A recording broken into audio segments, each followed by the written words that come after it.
The following day, as Nancy's shift ended, her phone buzzed with a call from Jack. Her wedding dress had arrived. A rush of excitement surged through her that caused her to shiver. "Send the wedding dress over to me, and take Jonathan's suit to the Research Institute.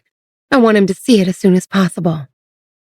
Tomorrow was the day Jonathan would awaken again, and at that moment, Nancy decided that the first thing she wanted him to see was her in her wedding dress. With Esther and her mother off visiting friends, Nancy went to the Research Institute that evening. Dr. Chang had set up a temporary sleeping area for her, and before drifting off, she set an alarm for 6 in the morning. After a quick freshening up, Nancy fetched the wedding dress and headed toward Jonathan's room. The designer had been handpicked by Jonathan himself, and the gown was exquisite. The bodice resembled a seashell, decorated with large, lustrous pearls, and under the lab's UV sterilization lamp, they emitted a divine, gentle glow. The waist was a perfect fit, accentuating her figure. At the same time, the floor-length skirt, resembling a cascade of seashells, added an extra flair to the ensemble. Without a mirror, Nancy tidied herself up using a polished steel tray next to Jonathan's cryo chamber, then positioned herself for his awakening. At precisely 6:30 in the morning, the chamber beeped and slowly vented the cool air inside. A few minutes later, his eyes opened. As Jonathan's consciousness slowly returned, he realized he was looking directly into Nancy's eyes, and he immediately found himself speechless. His memories still clung to their parting, and now, after what felt like a brief slumber, he awoke to her, radiant in her wedding dress. The cold air in the room seemed to dissipate, replaced by a faint floral fragrance. Jonathan exited the container and stood before her, his gaze never leaving her.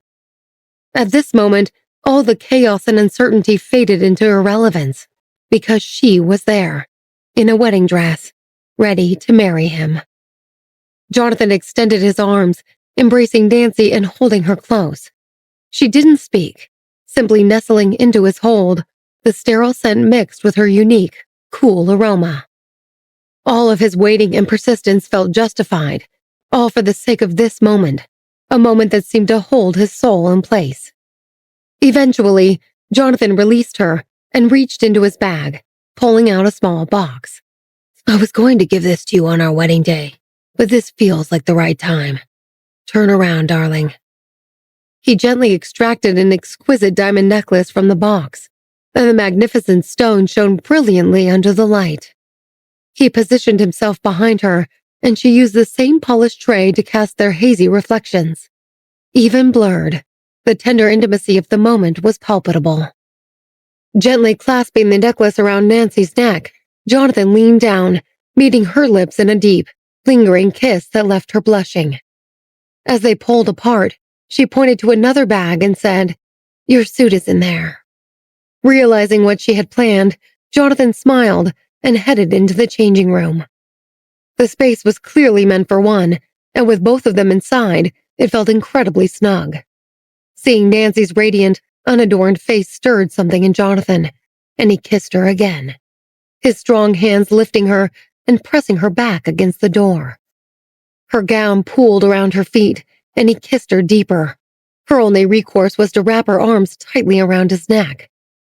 It suddenly felt like he was stepping out of a dream and into reality, a profound transition that left him craving a release. She drew in a sharp breath and stammered, "Not here. What if Dr. Chang comes in?" "He won't," Jonathan reassured her. By the time they were finished, Jonathan was panting for breath, and the muscles in his arms were throbbing from holding Nancy aloft. But satisfaction glowed in his eyes. "My love, you are simply perfect." With that, Jonathan released her, straightened his suit, and led her to the mirror. Standing together, his tall frame complemented her soft elegance perfectly. After one more passionate kiss, they slipped out of their wedding attire and packed it away. Later that day, Jonathan and Nancy picked up Jacob and met their photographer at the wedding venue.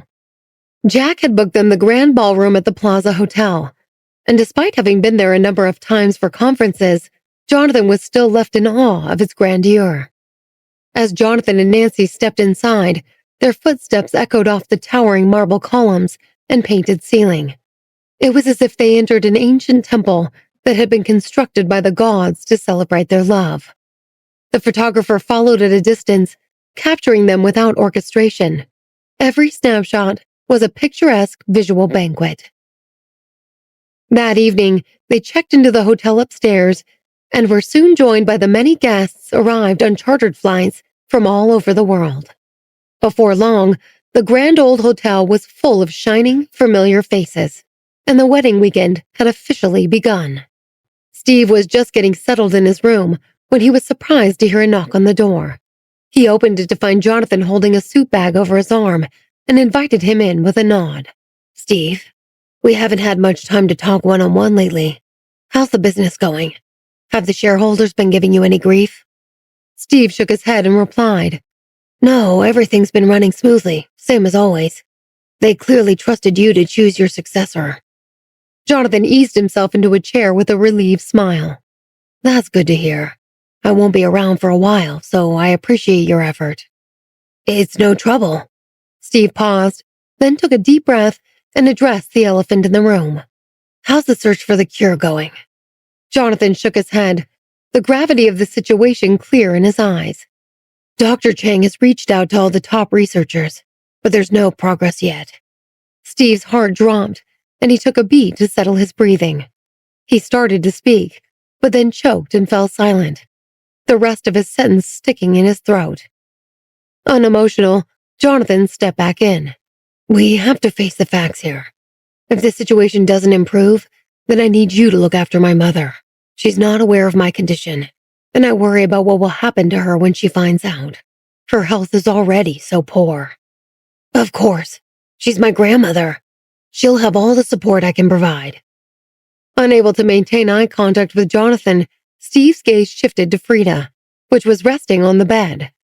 Jonathan rose and picked it up, examining its inscriptions with a wistful sigh. Finally, he spoke. "There's something I've been meaning to tell you, Steve. I'm not marrying Maria. At least not the Maria you're familiar with." Steve frowned, puzzled. Looking out the room's windows and taking in the city skyline, Jonathan started from the beginning. He recounted the saga of Nancy from years past, the blood feud between her and Stark, and the tangled history of the Davis and Johnson families. Finally, he turned to Steve. "The Maria you once knew, the girl who was quite fond of you, she's gone. When you noticed her change, from that moment, it was no longer Maria's soul inside her, but Nancy's." Steve stared at Jonathan in shock, his words sounding like something from a fantasy novel. But as he tried to recall past details, he couldn't find any reason to disbelieve Jonathan. He remembered a girl who had always been self-conscious and timid, but her eyes would sparkle every time she saw him. Then, as if out of nowhere, she was cold and aloof, treating him with utter indifference. Even when she held his arm at social gatherings, her gaze lacked any affection whatsoever. He had initially thought it was a ploy to get his attention, but it became increasingly clear that it wasn't. Finally, her sudden transformation made sense. They were different people. He was suddenly reminded of his near-death experience in Mexico. Was that the original Maria he had seen in his dream? It would explain why she had spoken those strange words to him. Nevertheless, the woman he'd grown to love was the woman she was now. A sigh escaped from him, a lament from the one-sided affection. Maria had never returned his feelings, and she never would. "Steve, I'm sorry I never shared this with you," Jonathan confessed. "Nancy didn't want many people to know since she hadn't brought Stark to justice. She feared tipping off the enemy." Steve found himself replaying the footage of the trial in his mind. When Amelia testified, her words sent shivers down his spine. As a man, it rattled him, but he'd been unaware then that the girl he cared so deeply for had endured such a horrific ordeal. 3 years. A painful catch seized his breath, and he looked up at Jonathan. "How is she doing now?" Jonathan nodded in affirmation. "Much better, thankfully." Steve's eyes misted over. You're telling me all of this because you want me to let go, right? Jonathan fell silent for a moment before nodding. There's more to it than just letting go, though. She's a descendant of the Jung family, and her life is threatened by the same people who threaten ours. I trust her to handle herself, but there's only so much she can fend off alone. I hope you can guard her as you would your own family. Her brother, too. Whether you like it or not, our family's fates have been tied up for centuries. Steve gave a firm nod. I will. You have my word, Uncle. Jonathan clapped him on the shoulder. One more thing. I still need a groomsman for tomorrow's wedding. What do you say? Steve smiled warmly. I'd love to. Good. There's suits in the wardrobe. It's already been tailored to your size. Steve clenched his jaw, struggling to fight back his emotions. Without another word, Jonathan nodded and exited the room. The following morning, the sunlight filtered through Nancy's window, filling the room with a soft glow. Roused by the alarm, she stretched languidly, reluctant to part from the warmth of the bed. Per tradition, she and Jonathan had spent the night in separate rooms, and she had shared hers with Esther. I wish I could sleep a little longer, she murmured. Her exhaustion was real. Jonathan's ferocious appetite for her body the previous night had left her legs trembling. Beside her, Esther yawned and sat up. Tough break, because you have exactly 5 minutes to start getting ready for makeup. Esther yanked the blanket off Nancy's bed, and she groaned as she got up. Exiting the bathroom a few minutes later, she heard a knock on the door. The makeup artist was right on time. As she opened the door, a surge of adrenaline rushed through Nancy's body. She had no choice but to be ready, because her wedding day had finally arrived. By 9 o'clock, Nancy was all dolled up and had slipped into her bridal gown. In the room next door, the bridesmaids were arrayed in soft purple dresses, their appearances and figures all a delight. Among them were Esther, Lexi, Sydney, Rose, Emma, Kim, and Katie, Jonathan's 12-year-old niece. Nancy watched in amusement as Katie inspected her dress and puckered her lips. Jonathan had indulged her wish to be a bridesmaid because she was too old to be a flower girl, and thanks to the Davis family's good genes, she already stood at nearly 5.5 feet tall. Noticing her discomfort, Nancy called her over. Do you want me to add some more petting? And Katie's face flamed bright red. The room filled with laughter, and Nancy's eyes fell on Lexi. Don't worry, little one. You might end up with a figure like her one day. Nancy thought all of her bridesmaids looked wonderful, but Lexi would always stand out. She was taller than all of them and had the striking features of a coveted model. The joking and banter continued until 9:30, when Sydney, stationed at the door, suddenly spun around. I hear footsteps. I think the groomsmen are here. At her words, Nancy's stomach twisted with nerves. True enough, the sound of footsteps grew louder, drawing closer and closer until they stopped right outside the door. Katie peeked through the peephole and squealed. Uncle's here! He looks so handsome today. Rose took her shoulder. Katie, remember you're a bridesmaid today, not a niece. Hold the line. The knock on the door was followed by a deep, resonant voice. Maria, I've come to collect you. Nancy's heart pounded wildly. She was tempted to fling the door open for Jonathan, but couldn't seem too eager with all eyes on her. Esther stepped up to play the traditional game of making the groomsmen work to gain entrance. You can only come in if you answer our questions correctly. What's 2,999 multiplied by 3,912? Sydney started the countdown. 5, 4, 3. Jonathan glanced at the calculator Latham extended and confidently declared, 11,732,088. Latham smirked, prepared for this type of challenge. From inside the room, Lexi put forth the next challenge. How long have you known the bride? 5, 4, 3, 2. Jonathan glanced at his watch outside the room, calm as ever. 7,389 days, 15 hours, 13 minutes, and 7 seconds. The girls in the room were momentarily taken aback, eyes wide as they regarded Nancy. Over 7,000 days? That's almost 20 years, isn't it? Nancy knew Jonathan was referring to the first time they met in Houston 2 decades prior. It was her first encounter with him as Nancy. Warmth infused her heart, replacing the emotional swirl within. It's true. He's got it right. Outside, Latham couldn't contain his excitement. Holy crap, Jonathan! How old was Maria back then? Did you meet her in her pigtails? Jonathan merely responded with a quiet smile. In the room, Kim spoke up. All right, Jonathan, can you tell us why you wish to marry Maria? Jonathan paused in the corridor, seemingly considering his response. When he spoke, his voice carried the weight of sincerity. Every step toward her, no matter how desperate, has been driven by love. At first, I was drawn to her intense focus and dedication. Later, I came to admire her strength and rationality. But ultimately, I loved everything about her, to the point where I couldn't discern what I cherished most. There's no convoluted explanation for why I want to marry her. Whenever I consider her as my wife, a wave of joy pulses through my veins. I yearn to hold her hand until we're both gray and withered. The atmosphere fell silent.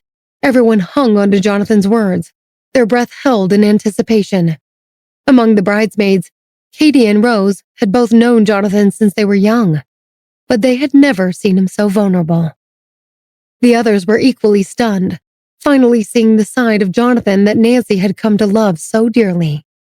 Kim, sitting in her wheelchair, listened to Jonathan's words. A smile traced her lips, even as tears trickled down her face. That was beautiful, Jonathan. You and Maria are so lucky to have each other. Nancy sat on the bed, tears welling up in her eyes. She took a deep breath, telling herself that this was the happiest day of her life, and she should laugh, not cry. All she wanted was to be the most beautiful bride she possibly could, to give him an image he would never forget. As Esther opened the door, Nancy locked eyes with Jonathan, and her heart swelled. Seeing him express his feelings in front of everyone moved her deeply. She extended her hand, yearning for an embrace, but someone beat her to it, blocking the pathway of the groom and groomsmen. Rose had teetered on the brink of tears earlier, but had regained composure swiftly. Jonathan, you've passed the test, but that doesn't mean the groomsmen are off the hook. They need to prove their worth, too. She stepped aside, allowing Jonathan to pass, then planted herself before the others. Steve, Xavier, Latham, Henry, and Jacob. If you want to come in, you'll have to get through me. Latham, Xavier, and Steve all exchanged a terrified glance, but before they could speak up, Henry's young voice chimed in from behind. Sounds like fun to me. I'm in. Henry stepped forward, and Rose flexed her joints, cocking an eyebrow at Henry. All right, youngster, bring it on. Henry took his position, and faster than anyone could follow, Rose pulled him into an arm throw and hurled him over her back into the room. Next, Rose said, casually beckoning with a flick. In the room, everyone traded glances, and Nancy savored the spectacle as she nestled into Jonathan's arms. Be honest, would it be any different if you were up there? Are you suggesting your husband can't handle the heat? You're not exactly jumping up there to help them. I'd hate to ruffle the suit. At that moment, Jacob tentatively stepped forward and was sent sprawling just as fast. His landing was somewhat more graceful than Henry's and caused Nancy's face to light up with laughter. Anyone else? Rose taunted, limbering up her arms and legs. Don't make me choose. Before she could finish, Emma stood up. Her hair, normally dyed, had returned to its natural brown over the last few months. With her flattering dress and immaculate hair, she looked better than ever. Look at them. They're squirming in their Oxfords. I'll do the honorable thing and fight you on their behalf. Rose squinted at her. An admirable choice, Emma, but I won't go easy. Good. Neither will I. Now stand back, boys. As Emma took her position across from Rose, Katie nervously clutched at her skirt. She couldn't bear to watch, but she didn't dare to look away. Because Emma was her very first crush, and she'd been nursing it for years. A year prior, when Katie was in the 6th grade and nearing the end of her term, Emma had been invited to their school to talk to the students who were interested in AI and engineering. Katie was in awe of her casual confidence on stage, and as she listened to her talk about her experiences, Katie found it impossible to look away. Emma's poise, beauty, and sense of humor had struck a chord in Katie's heart that she hadn't known existed. It was both eye-opening and terrifying. She began to wonder why she didn't feel the same way about boys that all of her friends did. And in that instant, she had her answer. Now, watching her gamely go toe-to-toe with Rose, the object of her affection made her heart race. She subtly followed Emma's every move with her gaze, careful not to betray her secret. In the end, Emma put up a surprisingly good fight, but Rose was a natural-born fighter. After several rounds, she managed to pin Emma, and both shook hands, laughing. Finally, Jonathan intervened. All right, Rose. The rest aren't in their prime anymore. Let's give them a pass. Latham scoffed. How can you call me old? I'm as fit as I've ever been. But before he could finish, Rose had swiftly dealt with him, leaving him sprawled on the floor like all the rest. She clapped her hands together and stepped aside to allow Steve and Xavier in, then turned to the group. Now then, the groomsman's final task is to select a bridesmaid and carry her on his back all the way to the ballroom. As you walk, you sing, Here Comes the Bride. Henry burst into laughter, but flinched as Rose took a step in his direction. Or you can fight me again. Your choice. Rose winked at him, and he quickly scanned the room before trotting over to Sydney. What do you say? I'm Henry, by the way, Maria's little brother. A member of the family. How could I say no? Sydney shook his hand and stood up from her seat. Seeing his opportunity, Latham turned to Lexi. Seems like we're destined to pair up. Lexi nodded. A perfect match. Around the room, everyone got busy choosing their partners. Jacob and Kim paired up next. Then Jonathan hoisted Nancy onto his back. Steve panicked momentarily before advancing toward Rose with a hesitant smile. On the other side of the room, Esther watched with a wary gaze as Xavier approached her and uttered a single word. Esther. She let out a light chuckle, but maintained her composure, meeting his gaze and nodding softly. Hello, Xavier. Finally, because of the disparity between groomsman and bridesmaid, only Emma and Kate remained. Katie had positioned herself in a far corner, hoping not to be noticed. But just as it seemed she had been spared, she suddenly saw Emma walking toward her, and her face immediately flushed crimson. Emma! Hi! Emma gave her a warm smile. Looks like it's just the two of us left. I may not be as strong as those guys, but I think I've got this. How old are you? Katie nodded, her palms sweating. 13, but I'll be 14 this year. Emma laughed. Yeah, that is how age tends to work, isn't it? All right, kiddo, hop on. I'm not a kid.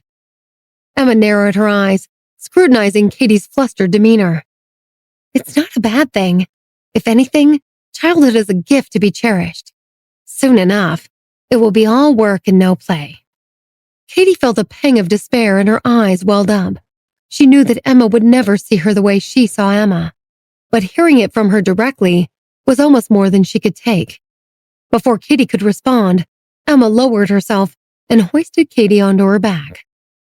With that, Jonathan set off, leading the way in a sleek black suit, while Nancy's dazzling skirt swayed beneath them. At Rose's command, they all began to sing, creating an absurd sight as they made their way through the hotel's glamorous lobby. 4 dashing groomsmen, each with an equally lovely bridesmaid, all of them belting out the classic wedding anthem.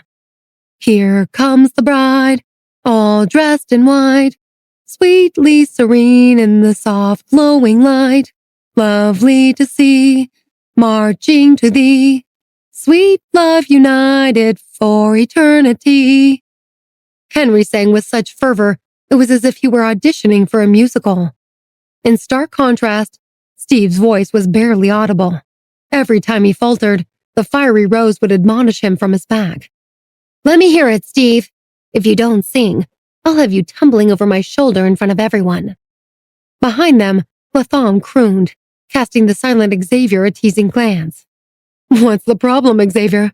Got a sore throat? Xavier pressed his lips together, but when Rose joined in the ribbing, he rolled his eyes and joined in.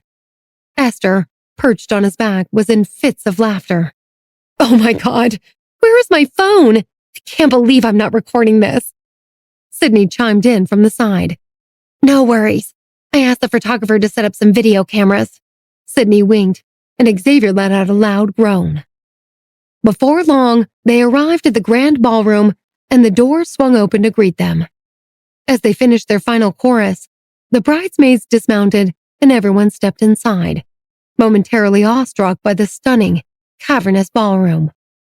Nancy looked at Jonathan with a wry smile. How about it, my love? Still want to marry me? Jonathan beamed back at her. More than I've ever wanted anything.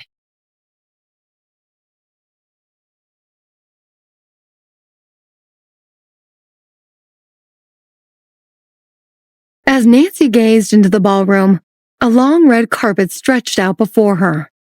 Fresh flowers cascaded down the marble columns lining the room, and their vibrant scent filled the air. Jonathan took her hand, and they stepped onto the red carpet, proceeding toward the front. Flanking them, musicians plucked the strings of a romantic melody, and the groomsmen and bridesmaid followed them in a procession. It was an untraditional way for them to enter the ceremony, but the truth was that in many respects, they only had each other and their closest friends to rely on. In the absence of Nancy's family, they had agreed that it was only right for Jonathan to walk her down the aisle himself. They had kept the guest list modest, but the seats on both sides were filled with beaming faces. Beyond Jonathan's friends and relatives, there were some close business associates, Nancy's research team, and Maria's 2 older sisters. Immersed in the symphony of music, the crowd watched in rapt attention as the bridal procession made its way up the aisle. When they finally reached the front of the room, they found Jack waiting in his sharp blue suit. After warmly greeting them, he smiled broadly and raised a hand to quiet the music in the crowd. Thank you all for joining us here today to celebrate the marriage between Jonathan and Maria. As one of Jonathan's closest colleagues, I've been lucky to witness each stage of their blossoming love. And to be here with them today fills my heart with pride and gratitude. Downstage, Lisa whispered to Jack's mother, Your son is really an impressive man. If everything aligns, we might be cradling a grandchild soon. Jack's mother narrowed her eyes. I wouldn't be so sure about that. After all, Esther carries the twin genes. Maybe they'll make one for each of us. Lisa's eyes sparkled with anticipation. It really is a perfect match. We'll have a good talk with them after dinner. While the 2 women planned their hopeful futures, a temporary projection screen began rolling a montage of memories on stage. The screen was filled with images from Jonathan and Nancy's courtship. Nancy engrossed in her lab work, Jonathan focused at his desk, and countless other moments Nancy hadn't been aware of. One scene in particular stood out. Nancy alone in Houston, playing the piano with great focus. The photograph was taken in the dim light of the night and captured with the snowflakes falling softly around her. She knew Jonathan had been there, but she had no idea he had taken a photograph. It had been one of the most challenging times she'd experienced since her rebirth. She felt trapped between Jonathan and Steve and had no idea if Esther was alive or dead, and was in constant fear of being discovered by Stark. But without even knowing what she was going through, Jonathan had been there. He had reached out, taken her hand, and saved her from the terror of facing Stark alone. Reviewing her memories, Nancy realized just how instrumental Jonathan had been in helping her overcome her insecurities. He taught her, time and again, that she could trust and rely on him, and that even when things were difficult, he would never abandon her. As more images flashed on screen, her in the operating room, moving into the new house with Jonathan, a candid shot of her looking back, Nancy's eyes began to brim with tears. Nearby, Hannah sat with Brock and Ashley in the second row, engrossed in the screen's display. Jonathan had offered her a bridesmaid's role, but she declined out of respect for her marriage. Despite Jonathan's assurance, she knew Brock would disapprove. Her gaze inevitably drifted toward the joyous couple on stage, and a memory from her past seeped into her consciousness. Years ago, when she was a girl of few words, she'd found her voice through art. In those early days of discovery, she had painted Jonathan in the throes of a basketball game, herself a mere observer in the crowd. Time had passed, but her role in his life had somehow remained the same. Just then, she was jerked out of her reverie by a sudden tightening around her wrist. She turned to find Brock's eyes on her, his gaze a mix of jealousy and accusation. Though she disliked his bursts of possessiveness, he had a point. She was his wife, and she had been willingly, gladly, sharing his bed for weeks now. Taking a deep breath, Hannah steeled herself, storing away her emotions and gripping Brock's hand in return. On the stage, the ceremony had moved on to a pivotal moment. Jack held the microphone, addressing the crowd and the couple. As all of you surely know, the couple we're here to celebrate has technically been married for over a week already. But marriage is so much more than a legal contract. That's why I think it's so important to ask this question again and give you both the chance to affirm your commitment in front of everyone who loves you most. He turned to face Jonathan first. Mr. Davis, do you willingly take Miss Williams as your wife, whether in poverty or wealth, sickness or health? Do you vow to love, accompany, and care for her till old age parts you? The word old hung in the air, arresting Jonathan's breath in his chest. Oh, to grow old together. He would give every possession, every ounce of his being for that privilege. There was no room for hesitation in his heart. He nodded, his gaze meeting Nancy's, alight with earnest desire. I do.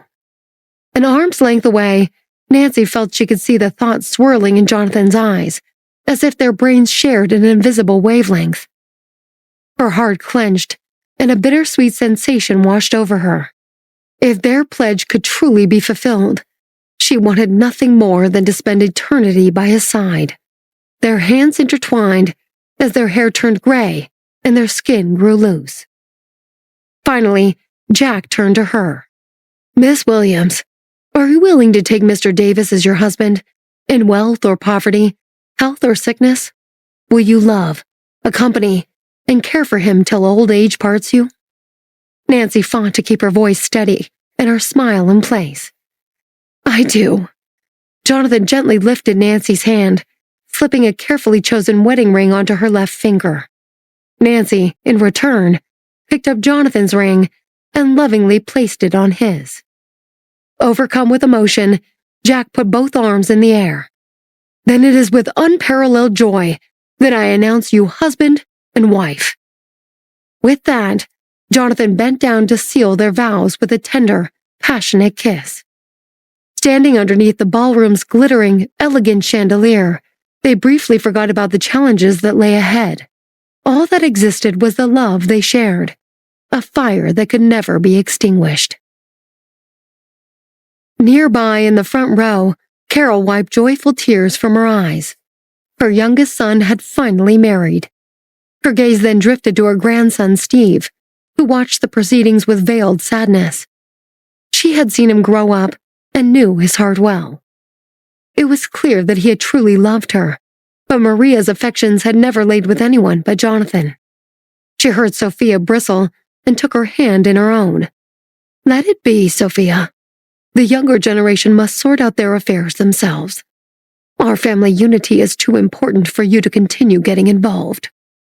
Sophia looked like she had more to say, but she finally gave a resigned smile and nodded. You're right, Mom. Steve will find someone else. Regardless of who did what, it's clear they love each other. With the ceremony complete, the musicians struck up another song, and Jonathan and Nancy stepped onto the dance floor for their first dance. Nancy chuckled as she remembered the first time they danced. Their chemistry had been electric from the moment they touched, but they were also highly suspicious of each other. Now, each immaculate spin was a silent testament to their unity. When the song ended, Harry and Jacob rolled out a cart bearing a 4-tiered wedding cake. Zara and Aries stood side by side on the top and abruptly sprung to life to congratulate the new couple. Jonathan and Nancy cut the cake together, then turned to hand the first slices to their elders, the people who had helped them most to arrive on this day. Because Nancy's biological parents were gone and Maria's family was in shambles, the roles fell to Venus and Carol. Nancy approached Carol first, offering her the very first slice of cake. For you, Carol. You raised a man who is incredible beyond words, and you have my eternal gratitude. Carol accepted it graciously and patted Jonathan on the shoulder. Take care of her, son. Love like this only comes along once, and life moves faster than you could ever imagine. I will, Mother. I promise. They then turned to Venus. Her eyes were moist, and a tear fell as she accepted the cake from Nancy. Wiping it away quickly, she held Nancy's hand tightly. I'm so happy for you, sis. Things haven't always been easy, but seeing you here today, it feels like our family is finally on the right track again. Nancy's eyes welled up too. She knew exactly what Maria and her sisters had been through. She wished she could tell them the truth about her identity, but she felt it was the least she could do to help Maria's spirit live on and to compensate for all the ways they had been wronged. Don't worry, Venus. Chris will never be able to hold us back again, and you'll always have whatever support you need. Venus nodded, then turned to Jonathan. Brother-in-law, I entrust my youngest sister to you. She's the rock in our family, and I'm certain she will be in yours. Her family is my family. You'll always be welcome like a sister. When the cake had finally been distributed and eaten, Jonathan's youngest niece emerged with a flower bouquet and handed it to Nancy.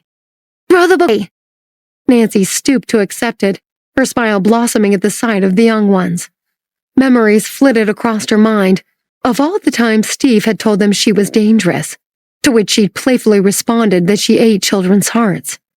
The wide-eyed horror had amused her back then, but it was time to set the record straight. She bent down to gently kiss their 2 young foreheads, then whispered to them, Find me later. I'll make sure you get an extra piece of cake. Their eyes lit up, and the youngest one thrust her tiny pinky forward. Promise? With an amused smile, Nancy hooked her pinky fingers with theirs. We're family now. I'll never, ever lie to you. Nearby, Jonathan observed their interaction with a swell of emotion in his heart. He was in awe of Nancy's ease and comfort around children, and he knew for a fact that if they were to have their own one day, she would be an incredible mother. He yearned to witness such a heartwarming tableau. His mind wandered to his own past.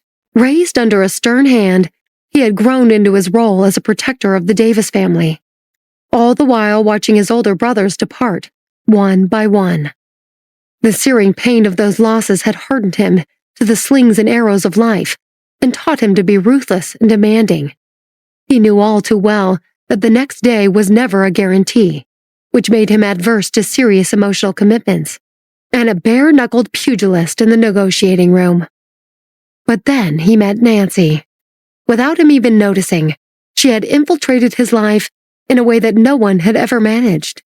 And for the first time, he found himself running toward commitment with open arms. She had rewritten all his rules and scrambled everything he thought he knew about being alive. He loved her more than money. He loved her more than work. He loved her more than life itself, and he wouldn't have it any other way.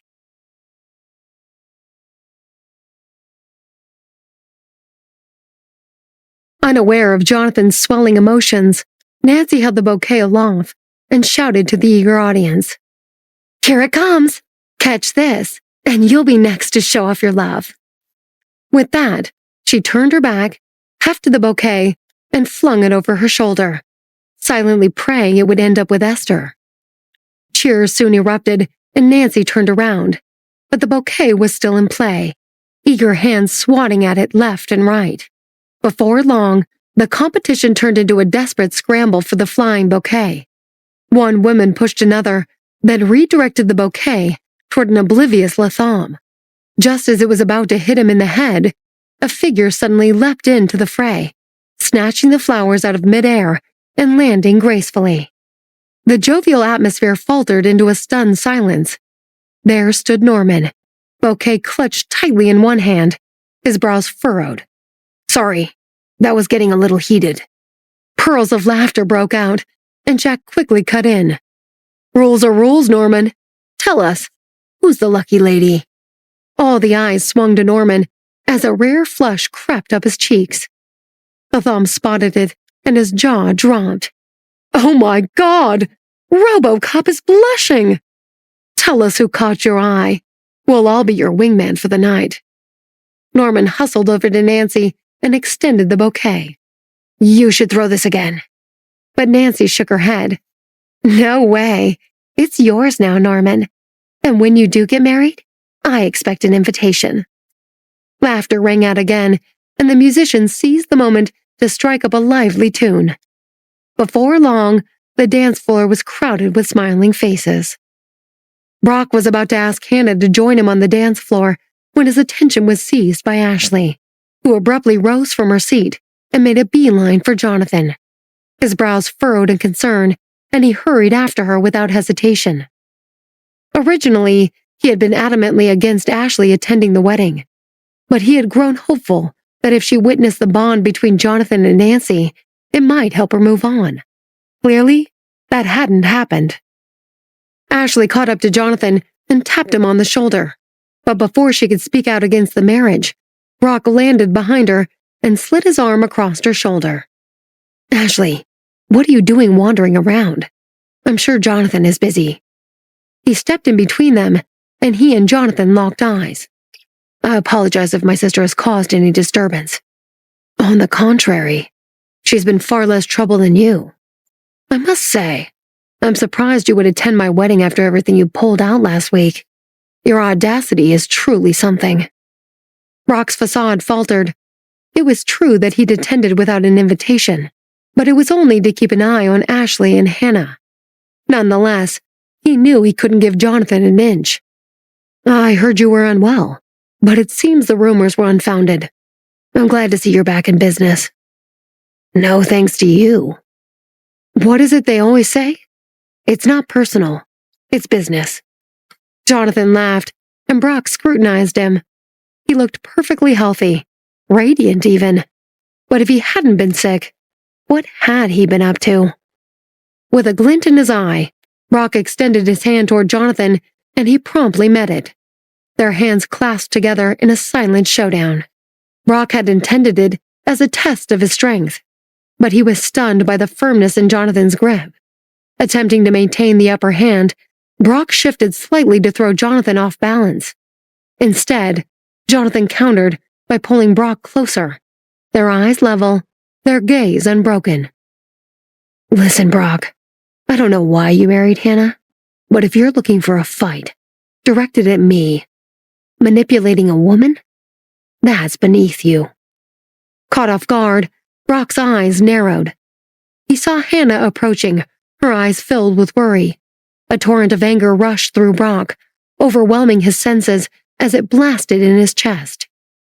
"You may not have heard under whatever rock you've been hiding, but Hannah is my wife now, and I thank you to keep our relationship out of your mouth." Brock tightened his grip on Jonathan's hand, but before he continued, Hannah burst between them with a horrified look. "Brock, what are you doing? This is his wedding." "My dear, I'm just..." But Jonathan cut him off. "It's fine, Hannah. Mr. Porter and I were merely discussing business matters, a bit passionately."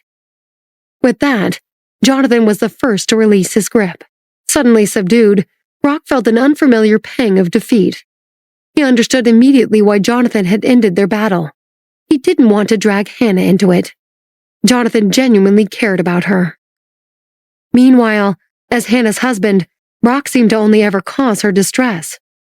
A sense of suffocation welled up within him and rendered him breathless. He looked at Jonathan one more time, then put an arm around Hannah's shoulder. "Come on, darling. Let's dance." Hannah hesitated, but Jonathan turned to her with a tender smile. "Go ahead. Enjoy the party. I hear they're serving your favorite dessert later." Hannah looked down in guilt, and Brock watched on helplessly as Jonathan sauntered away. As Nancy watched Jonathan's interaction with Brock, she heard a familiar voice behind her. She turned around to see Steve extend his hand and give a polite bow. "Nancy, may I have this dance?" She flinched at the sound of her real name, and her mind raced. Jonathan must have filled him in. Feeling she had no way out, she responded with a small nod. "Of course, Steve." The music flowed in a gentle rhythm as they began to dance, and Nancy noticed that Steve was careful not to move too quickly or stand too close. He was being a consummate gentleman. Once they got their steps down, she looked up at him. "So Jonathan told you?" Steve nodded. "Strictly as a precaution. He wanted me to know our shared history." "I'm sorry you couldn't know sooner. I had hoped." Steve hesitated before responding. "It's funny, really. When she loved me, I couldn't care less. And now I love you." Nancy's breath hitched. It was the first time Steve had confessed so earnestly and directly. But before she could respond, he continued. "I want you to know I wish you nothing but happiness. No matter what happens, you will always have my support." Suddenly, he pulled her into a tight embrace. Nancy barely had time to react before she found herself enveloped in his arms. He held her as if wanting to imprint her into his every essence. Then, just as fast, he released her as if nothing had happened. As the song wound down, Steve cast one last glance at Nancy, gave her a nod, and exited the dance floor. Nancy's mind was still reeling with everything that had happened when a deep, masculine voice echoed in her ears. "I saw everything." Nancy snapped back to reality and spun around to find Jonathan looming over her. "I'm sorry. You were talking to Brock and he asked me to dance. How can I say no?" Jonathan narrowed his eyes. "Did he hold your hand?" Caught off guard, Nancy bit her lip and glanced around guiltily, looking like she had committed a grave error. I'm his aunt now, after all. An aunt shouldn't refuse her nephew a dance. A smile twitched at the corner of Jonathan's mouth, but continued to feign annoyance. He lifted Nancy's hand. "Was it this one? You'll need to wash it at least 3 times. And your waist, too. Don't touch me until you've washed 3 times. But the dry cleaners are all closed. Here's a compromise. If you don't want me to touch you, then you touch me." Jonathan couldn't contain his laughter any longer, and they both smiled as he pulled her into a tight embrace and they started dancing. My, you're so gifted at placating jealous men." Nancy winked at him. "I learned from the best." "If my nephew is too touchy, you can always send Jack to speak with him. We have his calls routed too." Nancy shook Jonathan's arm playfully. "We got married an hour ago, and you're already so jealous." "It's your fault. You're simply irresistible." "So you'd rather I look like a hag?" "I'd love you no matter how you looked." Nancy was taken aback by his tenderness, and she planted a gentle kiss on his lips. When she pulled away, his face had suddenly darkened. "What's wrong, my love?" "I have to go to the institute tomorrow." Nancy grinned, snuggling into his arms. "Which is why we're making the most of tonight. And don't worry, your wife is irresistible and stubborn. No one can steal her away. Not ever." Across the dance floor, Esther had just begun dancing with Atham when she spotted Nancy and Jonathan casually flaunting their affection. She sauntered over and pecked Nancy's cheek. "Uh-oh, what are you going to do, big man? I just kissed your wife." Jonathan responded with a smirk. "It's just a kiss. You can't do for her what I can." "You hear that? Married for 5 seconds, and he's already lost his manners." Nancy shrugged. "He never had them to begin with. How do you think he caught my eye?" "You did always like the dangerous, safe. I don't really care. I just need to get it where I'm going, if you can catch my drift." "Maria!" Jonathan burst out laughing and excused himself to get a drink. But before Nancy and Esther could escape the dance floor, Xavier approached them. "Esther, shall we dance?" Nancy raised an eyebrow, intrigued to see whether the fiery temper Esther would reject him. But before she could, another voice rang out behind them. "Esther, there you are!" They all turned to see Lisa, Jack, and Jack's mother approaching. A ripple of tension threaded through the room, and Nancy instinctively grabbed Esther's hand, giving it a squeeze. Lisa politely congratulated Nancy on her wedding, then turned to Esther. "I'm sorry to interrupt, darling, but Jack here has been looking for an opportunity to dance with you, and it finally seems like the right moment." Jack's mother shoved him towards Esther, and he rolled his eyes. "Would you believe they told me the same thing about you?" "Our conniving little mothers. Should we throw them a bone?" "Why not?" They locked eyes, and Jack extended a hand, his smile brimming with charm. "May I have this dance, Miss Williams?" "But of course." With that, Esther winked at Nancy and took Jack's hand so he could lead her to the middle of the dance floor. As the song began, Nancy glanced at their mothers, and they were both beaming with satisfaction. Behind them, she spotted Xavier stewing in silence, irate at having been publicly scorned.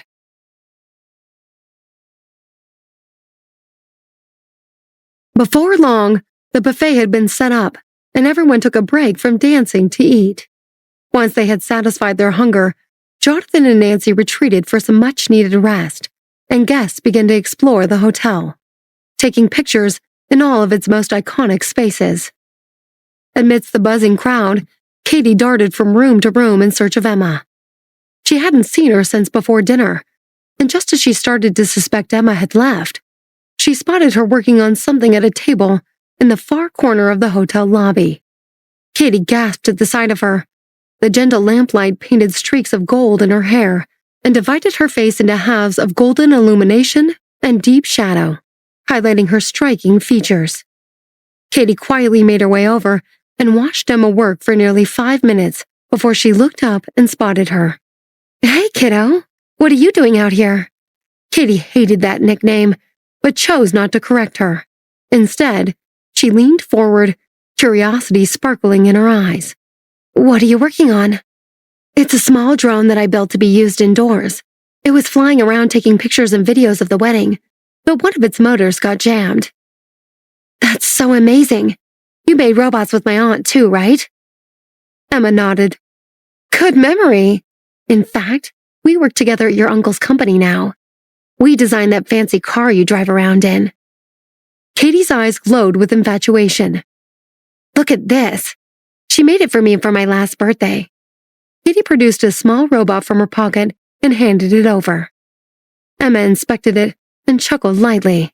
"That Anne of yours is a talented lady, and I'm not surprised you love it. It's perfect for a kid." "Quit calling me a kid!" Katie's voice rose with a tinge of frustration, but Emma just raised her eyebrow. "What should I call you then?" "My name." "Fair enough, Katie. You know anything about robots, except that your aunt makes them?" Katie bit her lip and shook her head. "Not really. What did you study in college?" "Electrical engineering and computer programming." "Then that's what I'll study too." "It's not all fun and games. I started teaching myself to write code when I was your age. And you can ask your aunt. We worked harder than anyone else at school." "You don't think I can do it?" "Not at all. I'm just saying you should follow your passion." Suddenly, the drone burst to life and buzzed over the table. Emma's face lit up with satisfaction. She lives. Katie stared in awe as Emma stood up and put her arm around her. Now look right into the drone's lens, and it'll take our picture. Katie tried desperately to look nonchalant, but the feeling of Emma's arms around her made her heart pound so hard she was worried it might fly out of her chest. The photo seemed to last an eternity, and a nanosecond all at once. And before Katie had regained control of her emotions, Emma was retreating into the distance. Meanwhile, Hannah, Brock, and Ashley stepped outside to get some air.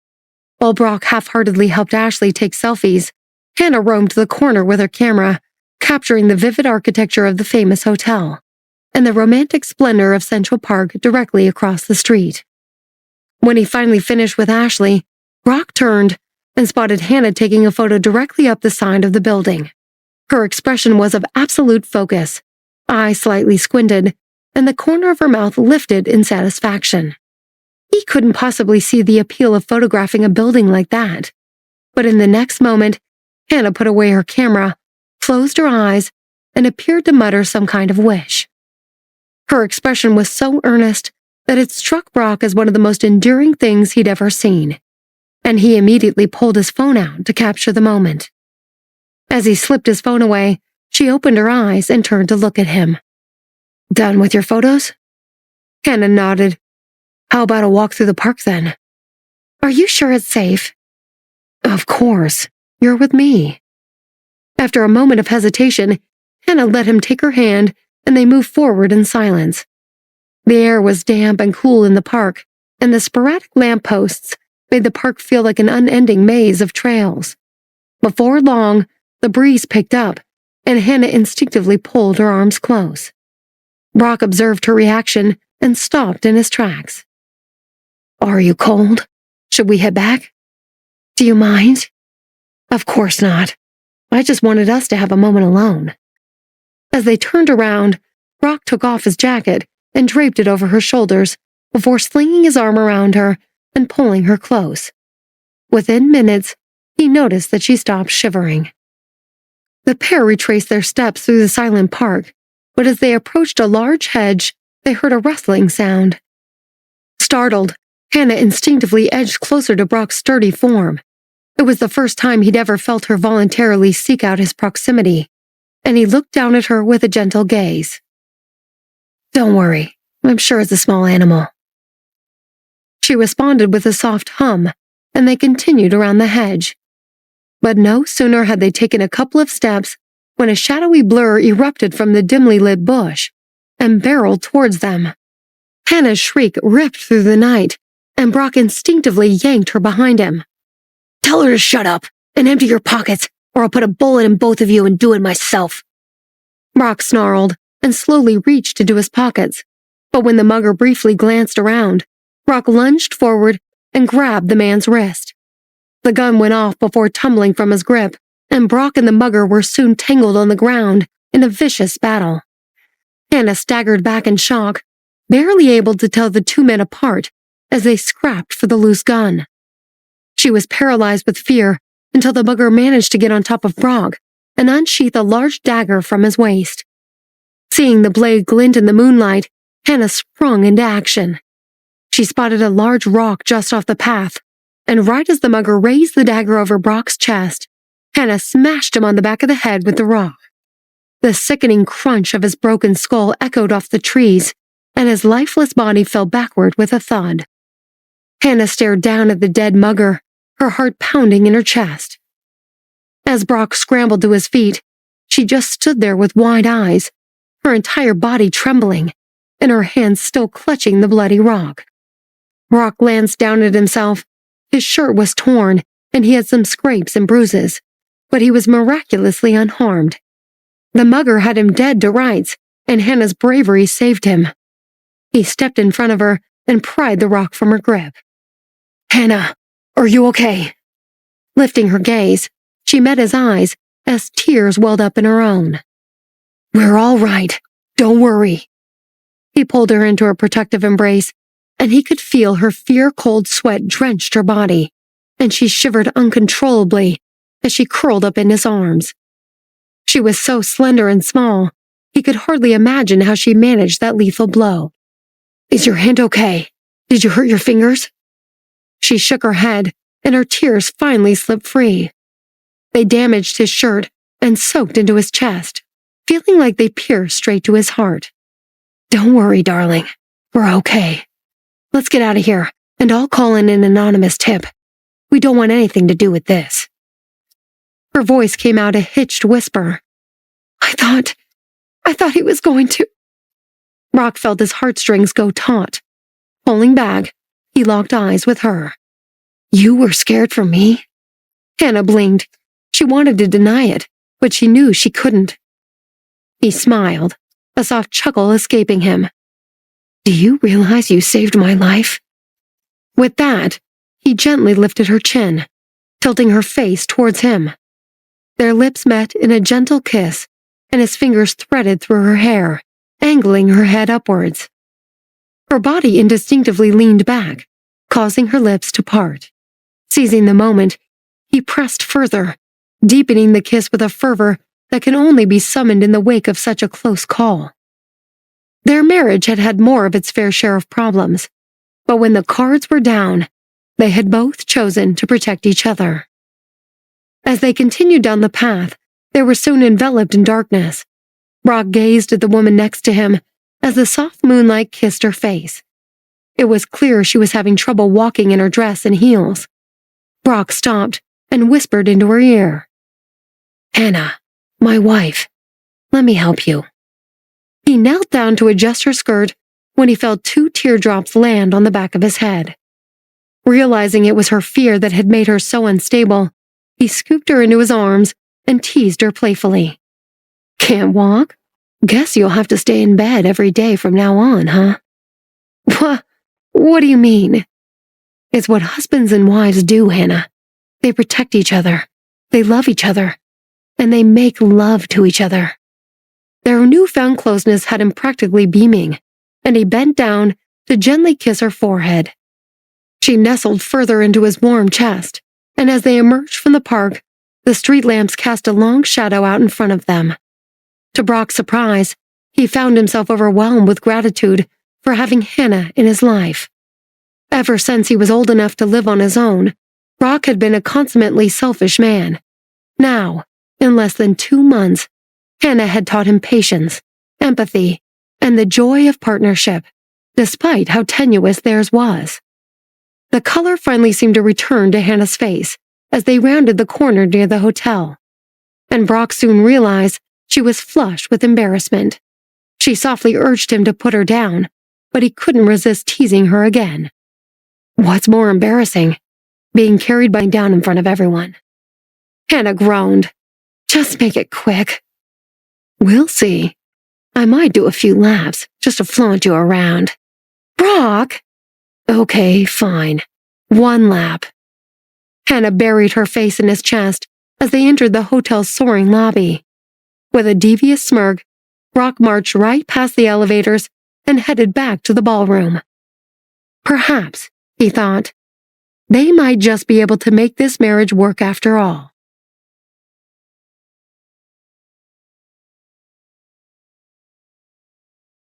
Jonathan had reserved the entire hotel for the duration of the wedding, which meant that guests were free to use all the amenities after dinner. While some continued to dance, others ventured to the rooftop pool, where the clear water shimmered under the evening sky. A wineglass cradled in her hand, Esther strolled to the poolside to root for Rose in a swimming race against Latham. Mid-spit, she spotted Norman approaching from her periphery. She noticed him hesitate, and a wry grin broke out across Esther's face. "Norman!" she called out. "Looks like Latham is toast. Think you can beat Rose? Get some redemption for your gender." Norman glanced at the pool but remained silent. Esther rolled her eyes and began to turn away when she suddenly saw Xavier heading towards her. She spun back toward Norman as he approached and spoke loudly enough for everyone to hear. "Come on, Norman. You have such an impressive physique. It would be a shame not to show off those muscles for us." Across the pool, Sydney caught Esther's playful flirting with Norman and laughed at his embarrassment. Just then, a drunk guest bumped into Sydney from behind, and she lost her balance, plunging into the pool. The commotion caught Esther's attention, and it soon became clear that Sydney had no idea how to swim. As she thrashed frantically in the water, a surge of alarm flooded Esther. She was about to dive in herself when a blur of motion at her side arrested her. Norman had sprung into action, his body slicing through the water in seconds. It took him no time to reach Sydney and lift her up.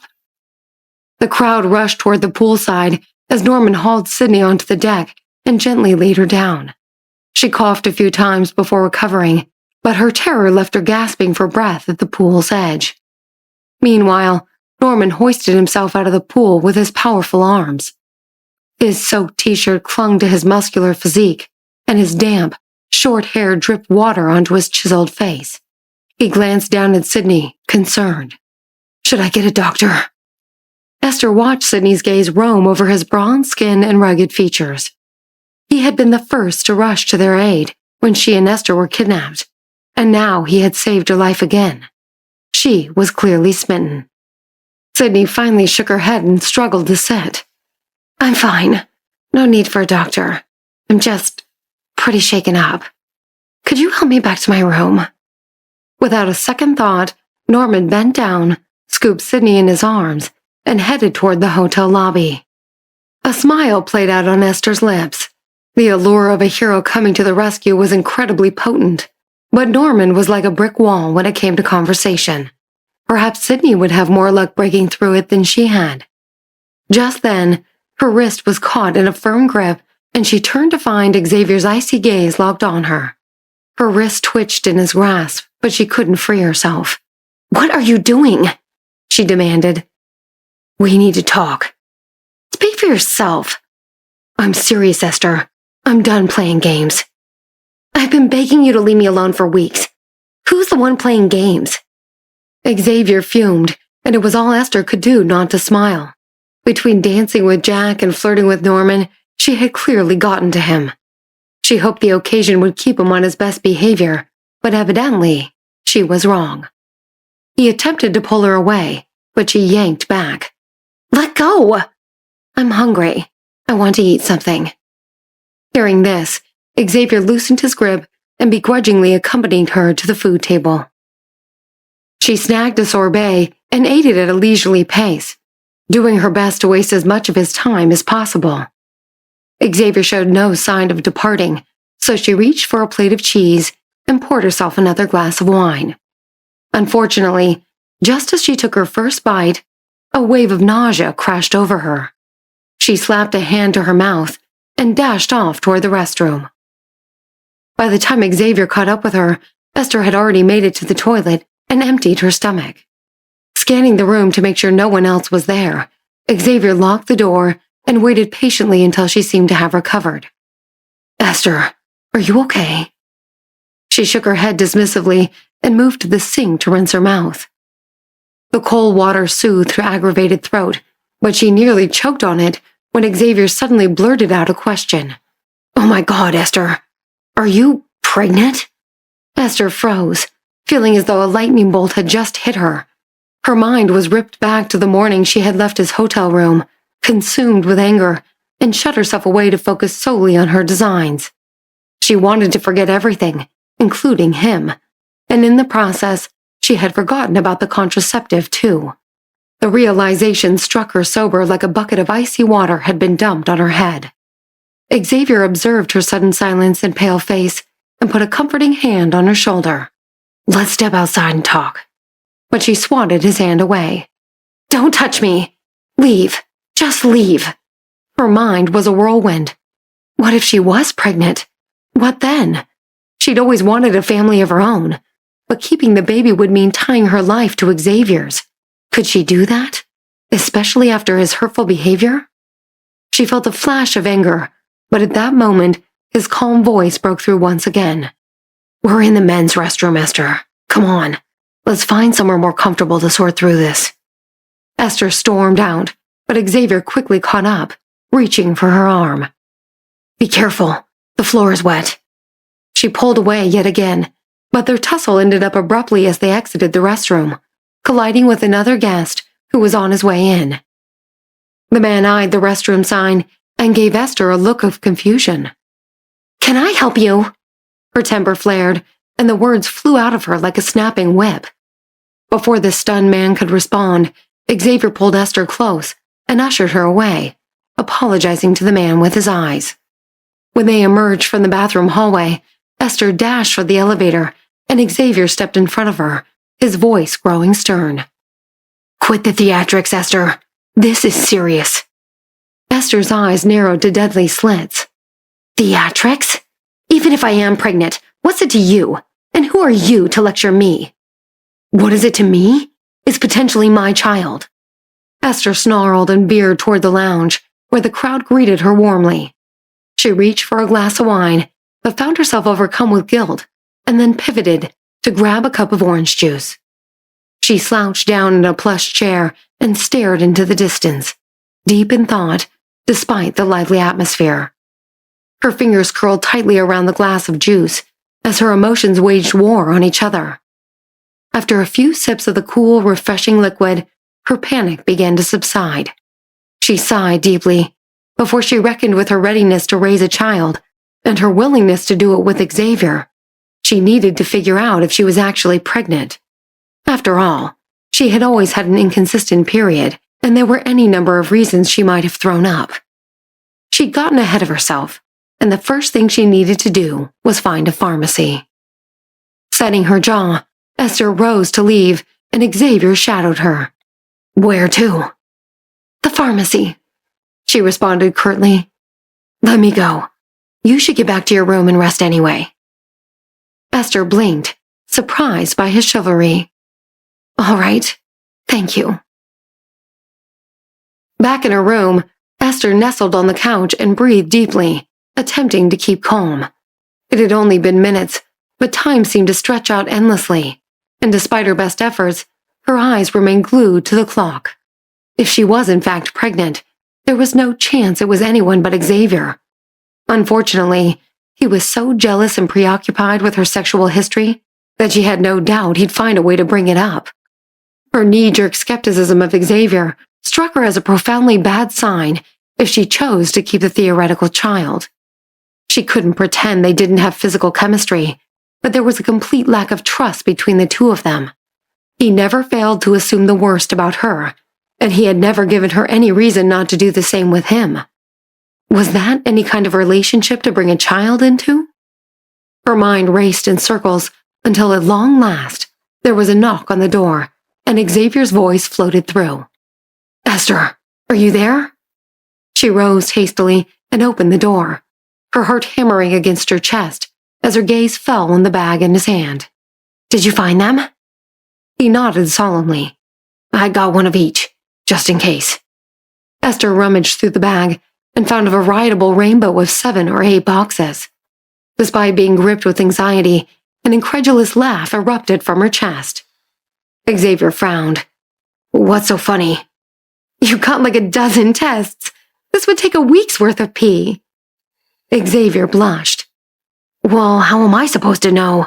Not all of us have been in this position before." Esther's face darkened. "You know you really are an asshole, Xavier." She tore open one of the boxes and quickly scanned the instructions, as did Xavier. With their focus directed on the words, a relative calm settled over the room for the first time, and if nothing else, Esther felt relieved that she wasn't alone. Holding one of the tests up, she turned to Xavier.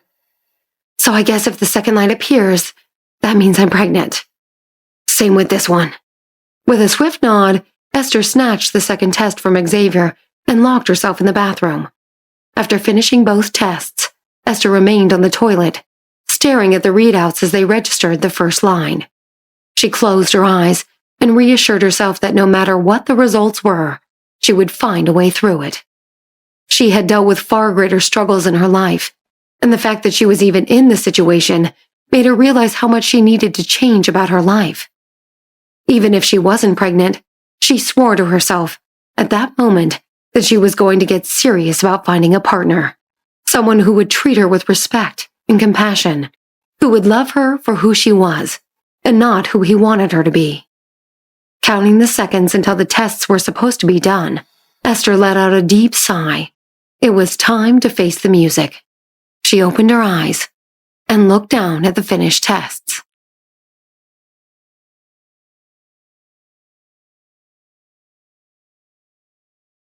Xavier paced outside the bathroom, his panic rising with each passing second. As much as he felt that Esther had given him a fair shot, he had to admit that their relationship was far too turbulent to make a healthy environment for a baby. But he also knew that it would force her to let him in. Once she did, he was certain he could show her how much he cared. The timing wouldn't be ideal, but between the two of them, resources and support to get through, perhaps they'd even thrive. Suddenly, the bathroom door swung open. Xavier drew a sharp breath and looked into Esther's eyes.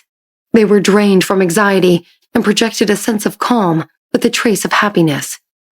A smile tugged at her lips. "The results are in. Praise the Lord. I'm not pregnant." Xavier stood frozen, momentarily at a loss for words. Are you certain?" She held up the pregnancy tests. "It's true. Both say the same thing." He stepped over and inspected the tests, feeling an unexpected sense of loss. His voice went hoarse. "Should we try another? Just in case." Esther laughed, visibly relaxed now. "These are 99.9% accurate. The likelihood of 2 false negatives is lower than me winning the lottery. Although I'm feeling pretty lucky right now, maybe we should go buy a ticket." Xavier narrowed his eyes, surprised that she was able to joke about it already. She held out the unused pregnancy tests to Xavier. "You can have these if you want. I don't need them." "Let's keep them. For the future." Esther rolled her eyes, and her tone abruptly turned serious. "Xavier, I think we need to talk. I've been saying that for hours." "Yeah, but we mean different things. Listen, there's nothing left between us. After this whole mess, it's never been more clear to me that we need to go our separate ways." He grabbed her arm. "Before you say any more, just hear me out. No fighting, no accusations." Esther tried to pull away, but he held fast. Her eyes turned icy. "All right, Xavier, say your piece, but don't expect it to change my mind." Seeing her retreat emotionally, Xavier tugged at his shirt collar in agitation. "I can't deny my feelings for you." He waited for a response, but none came. His voice faltered slightly. "That morning, my behavior was out of line. I felt insecure, and I shouldn't have judged you. But you knew I cared about you, and you said what you did anyway." She interrupted him sharply. "I'm sorry. Are you blaming me for your temper? It's not my fault you don't know how to express your feelings without screaming." His grip on her arm tightened slightly, then he let go abruptly, pacing the room in frustration. Just as she thought he would storm out, he spun around to face her. Their eyes locked, his deep and cool, hers steely and unfazed. Sensing her intent to hold her ground, Xavier exhaled a weary sigh. He closed the gap between them, wrapping his arms around her. "I don't want to fight. I want to reconcile." Esther's body stiffened at his touch, but she remained silent. "I know you told Maria that being with me would make you feel like you're living life backward, but..." Esther wriggled and cut him off. "How do you know that?" "At the end of the wedding day, Maria mentioned it. She was trying to help." A sardonic smile twisted Esther's lips. "Good. Then you know I'm not just saying these things to get a rise out of you. There's nothing here to reconcile, Xavier. This whole thing has been backward from the start. Then let me reverse it. If being with Xavier feels backwards, then from now on my name is... Revax?" Esther stuttered. "I'm sorry. Was that a joke? From the Ice King himself?" "I'm serious. We'll start with my name and turn everything around. Give me a chance." He lowered his gaze to meet hers. "Let's reconcile." Xavier had never been so vulnerable with anyone in his life, but he knew that if he didn't lay it all on the line, he was certain to lose her. He noticed her flinch, but then she deflected. "So you're prepared to tell my family your new name? Change it on your business cards?" Xavier stammered. She seemed utterly unaffected by his emotional plea. She was just playing the same game as always. Esther continued, smirking. Revax.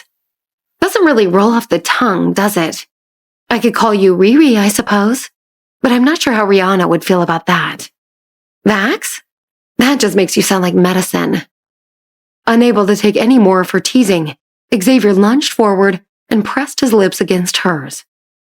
The taste of her sweet breath and the scent of her tranquil perfume immediately quieted his turbulent heart.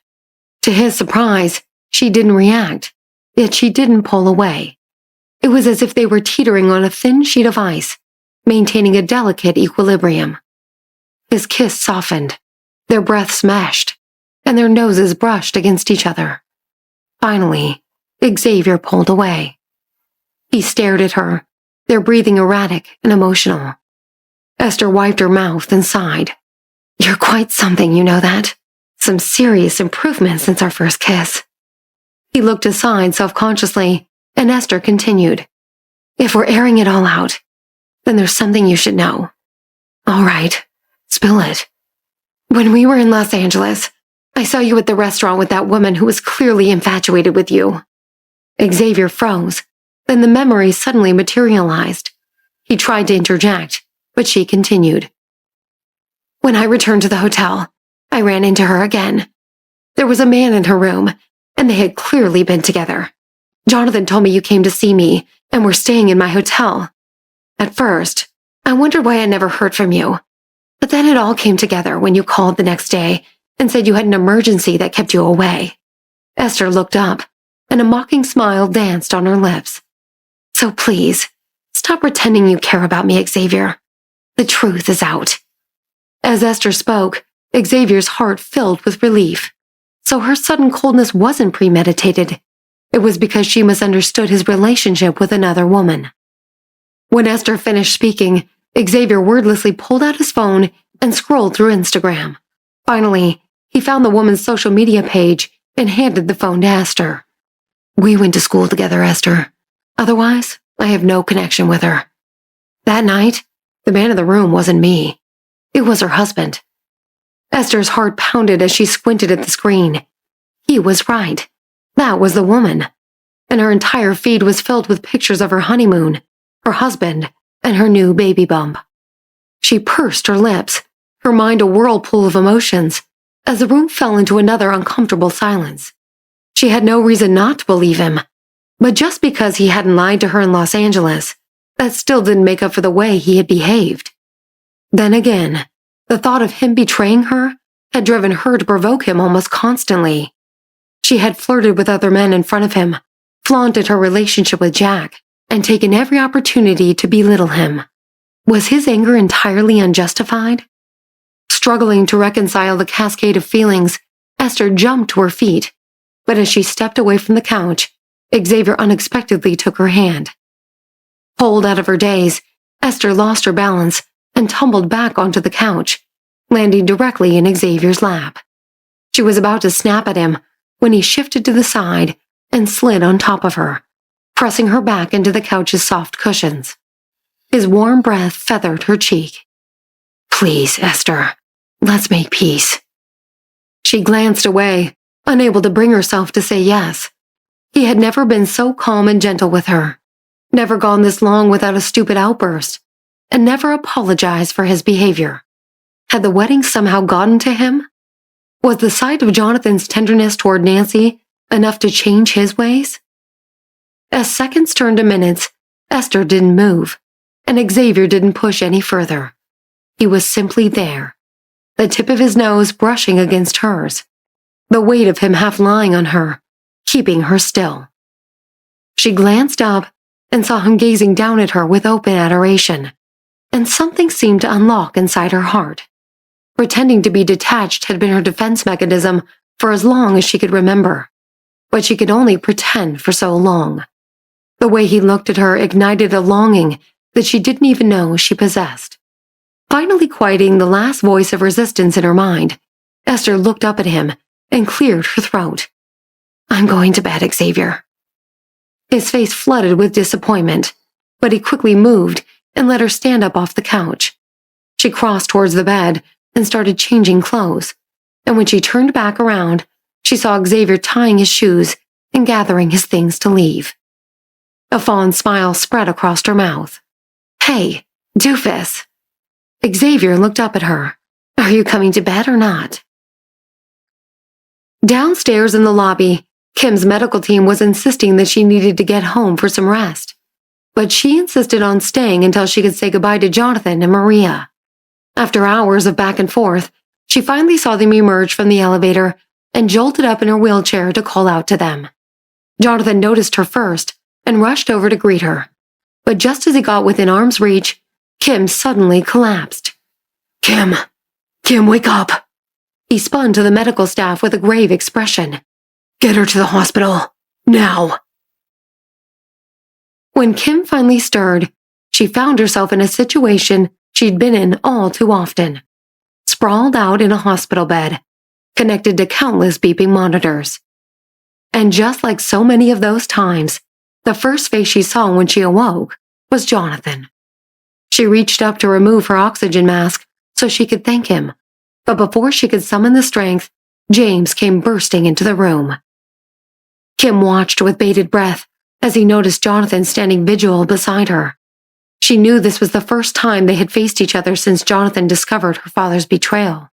James snarled, "I guess I shouldn't be surprised that this was the outcome. I told her not to waste her time on your wedding, and now look at her." Jonathan frowned but didn't respond, and Kim knew exactly why. He didn't want to drag her into it. She finally managed to pull off her oxygen mask and issue a raspy shout. "Stop it! Jonathan did nothing wrong." They both turned to her in shock, and James rushed to her side, pushing the oxygen mask back onto her face. "Hush now, darling. Don't get yourself worked up. Your heart needs to relax." She scowled at him beneath the mask, but she knew she didn't have the strength to fight him off. He and Jonathan then stepped outside to speak, and before Kim knew it, she was drifting in and out of consciousness again. She lost track of all time, and her senses seemed to be obscured by the thin layer of gauze. The next time she became aware of her surroundings, she heard two doctors chatting excitedly. "Did you see her blood tests? They're remarkable." "How so? I would have thought her numbers were terrible." "Exactly the opposite. Her blood health is the only thing that's keeping her alive. I've never seen anything like it. And look at this compound we discovered. Oh my God. That looks exactly like what my mentor has been researching. What did you say her name was?" "Kim Reynolds." Out of the corner of her eyes, she saw the doctor pull his phone out with such excitement that he nearly dropped it. When he finally got through, he spoke so fast she could barely understand him. "Dr. Chang, I'm in Bellevue. There's something here that you're going to want to see."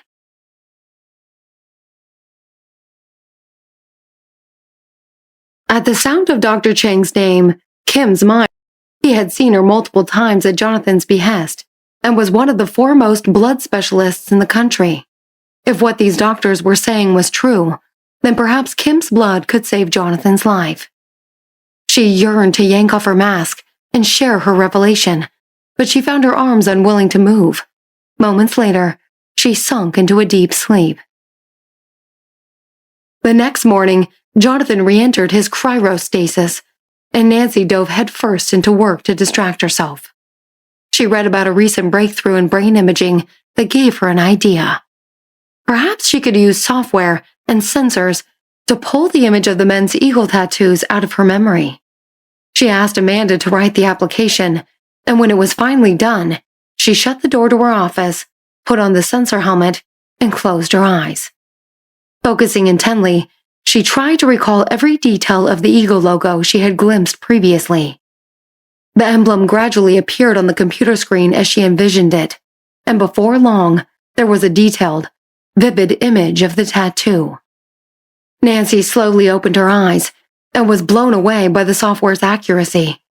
It had replicated her memory flawlessly, down to the smallest elements. After saving the image, Nancy encrypted it and sent it to Eduardo before calling him with a request. "Eduardo, I sent you an image of a tattoo. I think it represents some kind of family or criminal organization. Can you look into it when you get a chance? Of course. I'll get onto the FBI servers and do a reverse image search. If I can't find anything that way, I'll try a different approach. Meanwhile, across the city, Hannah had just seen Brock off on a business trip when she realized she needed eggs for her traditional post-yoga breakfast. She went downstairs and made her way to the nearest bodega, cutting through an alley to shorten the trip. But just as she was about to merge on the other end, a familiar figure caught her eye. It was Jonathan, and he was walking her way. Her brow furrowed in confusion, but as he got closer, she suddenly realized it wasn't him. His silhouette and haircut were both identical, but his face was a total stranger. Sensing danger, she was about to run when the man halted her. "Hannah!" Confusion flashed as she looked up at him. "Who are you?" Without warning, he lunged forward and coiled his arm around her waist, kissing her passionately. Her pulse spiked in alarm, and she pushed against his chest, trying to free herself, but her efforts were futile. He wrapped her tightly in his arms, his hands pressing at the back of her head, forcing her to endure his invasive kiss. She twisted and struggled, fear coursing through her veins, but her attempts to break free were laughable in the face of his iron grip. Humiliation and anger churned inside her, and she was ready to bite down in retaliation when the man abruptly let her go. He pinched her waist, then spun around and left her behind. Consumed with fury, Hannah chased after him for a few steps, only to realize that if he had truly meant to assault her, she wouldn't have had the faintest hope of being rescued. Despite her burning anger, she could only stand there helplessly as he vanished into the shadows. Rooted to the spot, Hannah's eyes welled up with tears, and her hands trembled uncontrollably. Instinctively, she reached for her phone to call for help, but her thumb hovered over Brock's name. Ordinarily, she would have been afraid to tell him what had happened for fear that he would blame her, but he had treated her differently last night. There were no threats or intimidation. He had been gentle and compassionate for the first time, sparking hope that perhaps she could steer her life towards something better. After all, if he was truly going to be her husband, shouldn't he be the first person she call in a moment of danger like this? Before she could decide, her phone suddenly rang, an unknown number. Hannah's breath hitched, and a vague sense of foreboding washed over her. Nonetheless, she accepted the call. A modified voice came through the line that sent cold shivers down her spine. "Hannah, the video of you and Jonathan kissing. What do you think your husband would say if he saw it?" Hannah's heart leapt into her throat, her voice rising in distress. "We both know that wasn't Jonathan." The voice sneered in response. "Who it was doesn't matter. What matters is who Brock thinks it was." Hannah gripped her phone tighter. Who are you? What do you want?" "You want to know who I am? Meet me at the Brooklyn Bridge, and I'll tell you." Before Hannah could respond, the call ended, leaving only the shrill beep of a disconnected line. She knew the area well. It was only a 7 to 8 minute walk away, and as a popular tourist destination, she knew she wouldn't be isolated. Despite her hesitation, she charged off towards the bridge. Meanwhile, Ashley was sitting at home when her phone vibrated with an incoming message. It was a picture from an unknown number, and her heart skipped a beat when she opened it. It was a photo of Hannah and Jonathan passionately kissing. Before she could even process what she was seeing, her phone rang. "Hello, Ashley." The voice was digitally disguised. "You sent me that photo, didn't you? Where did you get that?" "So smart. Hard to imagine what Jonathan doesn't see in you. But unfortunately, the man you love is having a secret affair with your sister-in-law. If the picture isn't clear enough, you're more than welcome to see it play out with your own 2 eyes." Ashley jumped to her feet, feeling a sudden surge of adrenaline. "What do you mean? Where?" "They're in the middle of a heated exchange at the Brooklyn Bridge. If you don't get moving, you might miss the spectacle." A few grating laughs echoed through, and then the line abruptly cut off. Without wasting a moment, Ashley snatched her coat and bolted for the bridge. At that same moment, Hannah arrived at the base of the bridge and walked a short way up the path. It was thrumming with tourists as usual, but she saw no one else of note.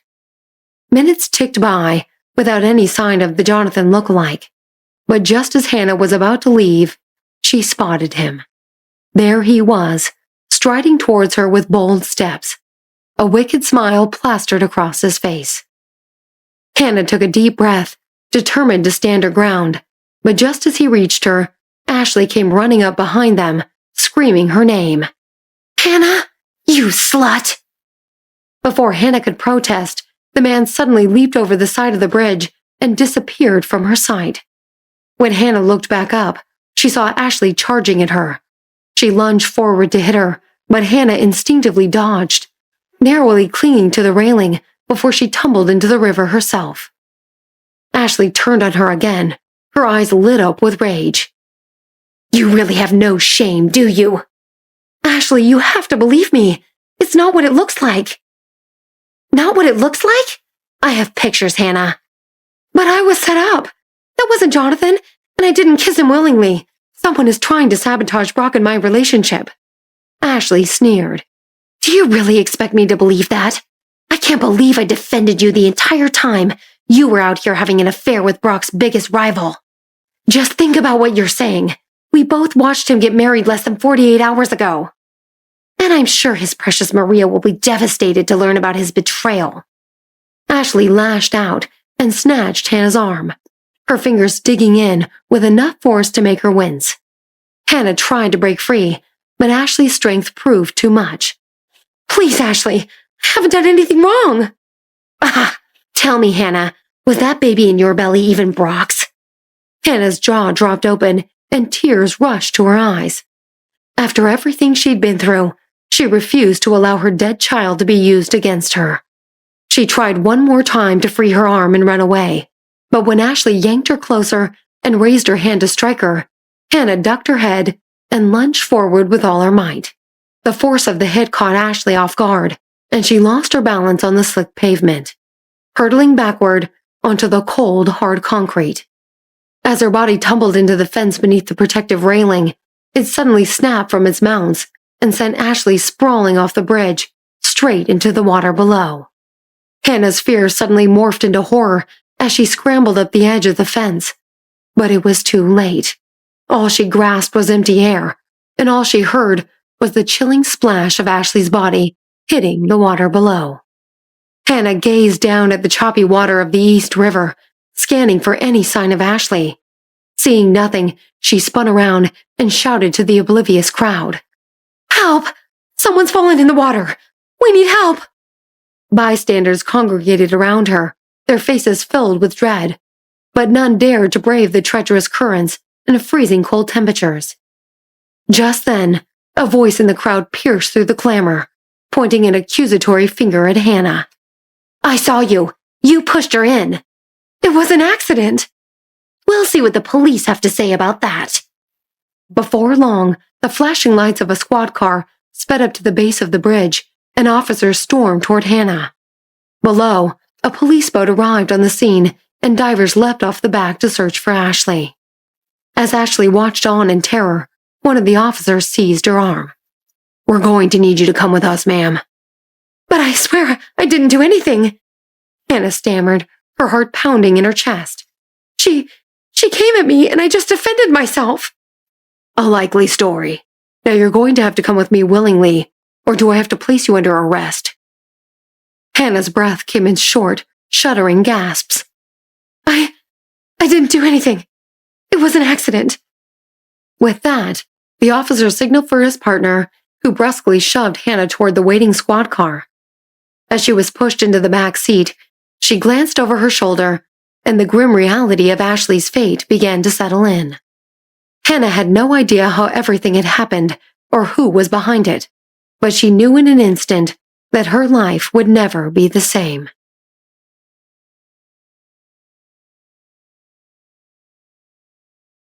Hannah's police testimony concluded she tried to reach Brock, but was met with the radio silence of his switched-off cell.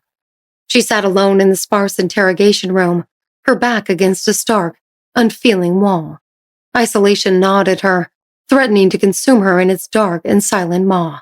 Suddenly, a rush of memories flooded her mind. The horror of her brother's death and the bloody stains on her clothes. In the aftermath, she had shrunk into solitude and depression, confining herself to darkness and going days without speaking.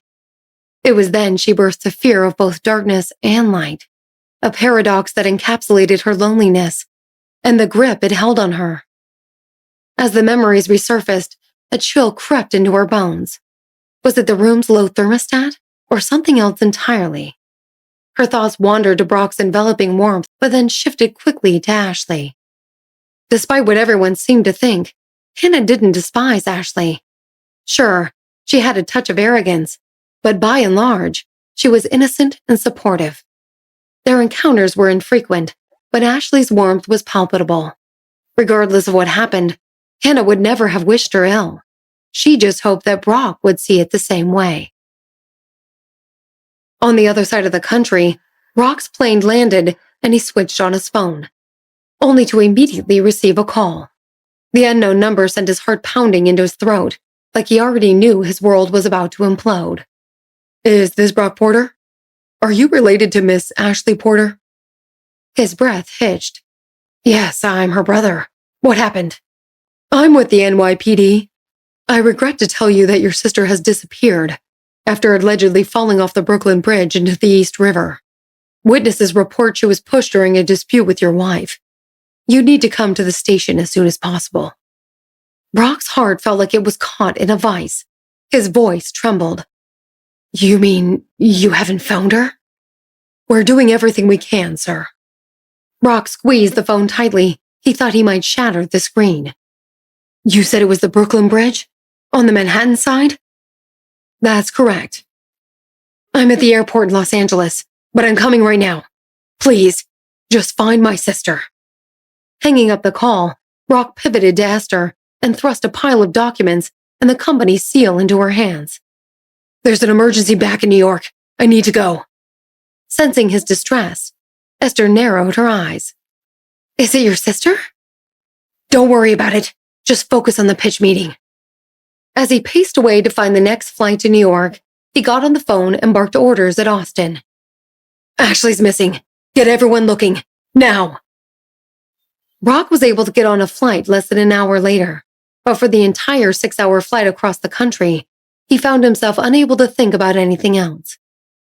His heart thumped a percussive rhythm of dread with every passing minute, while Ashley's fate hung in the balance.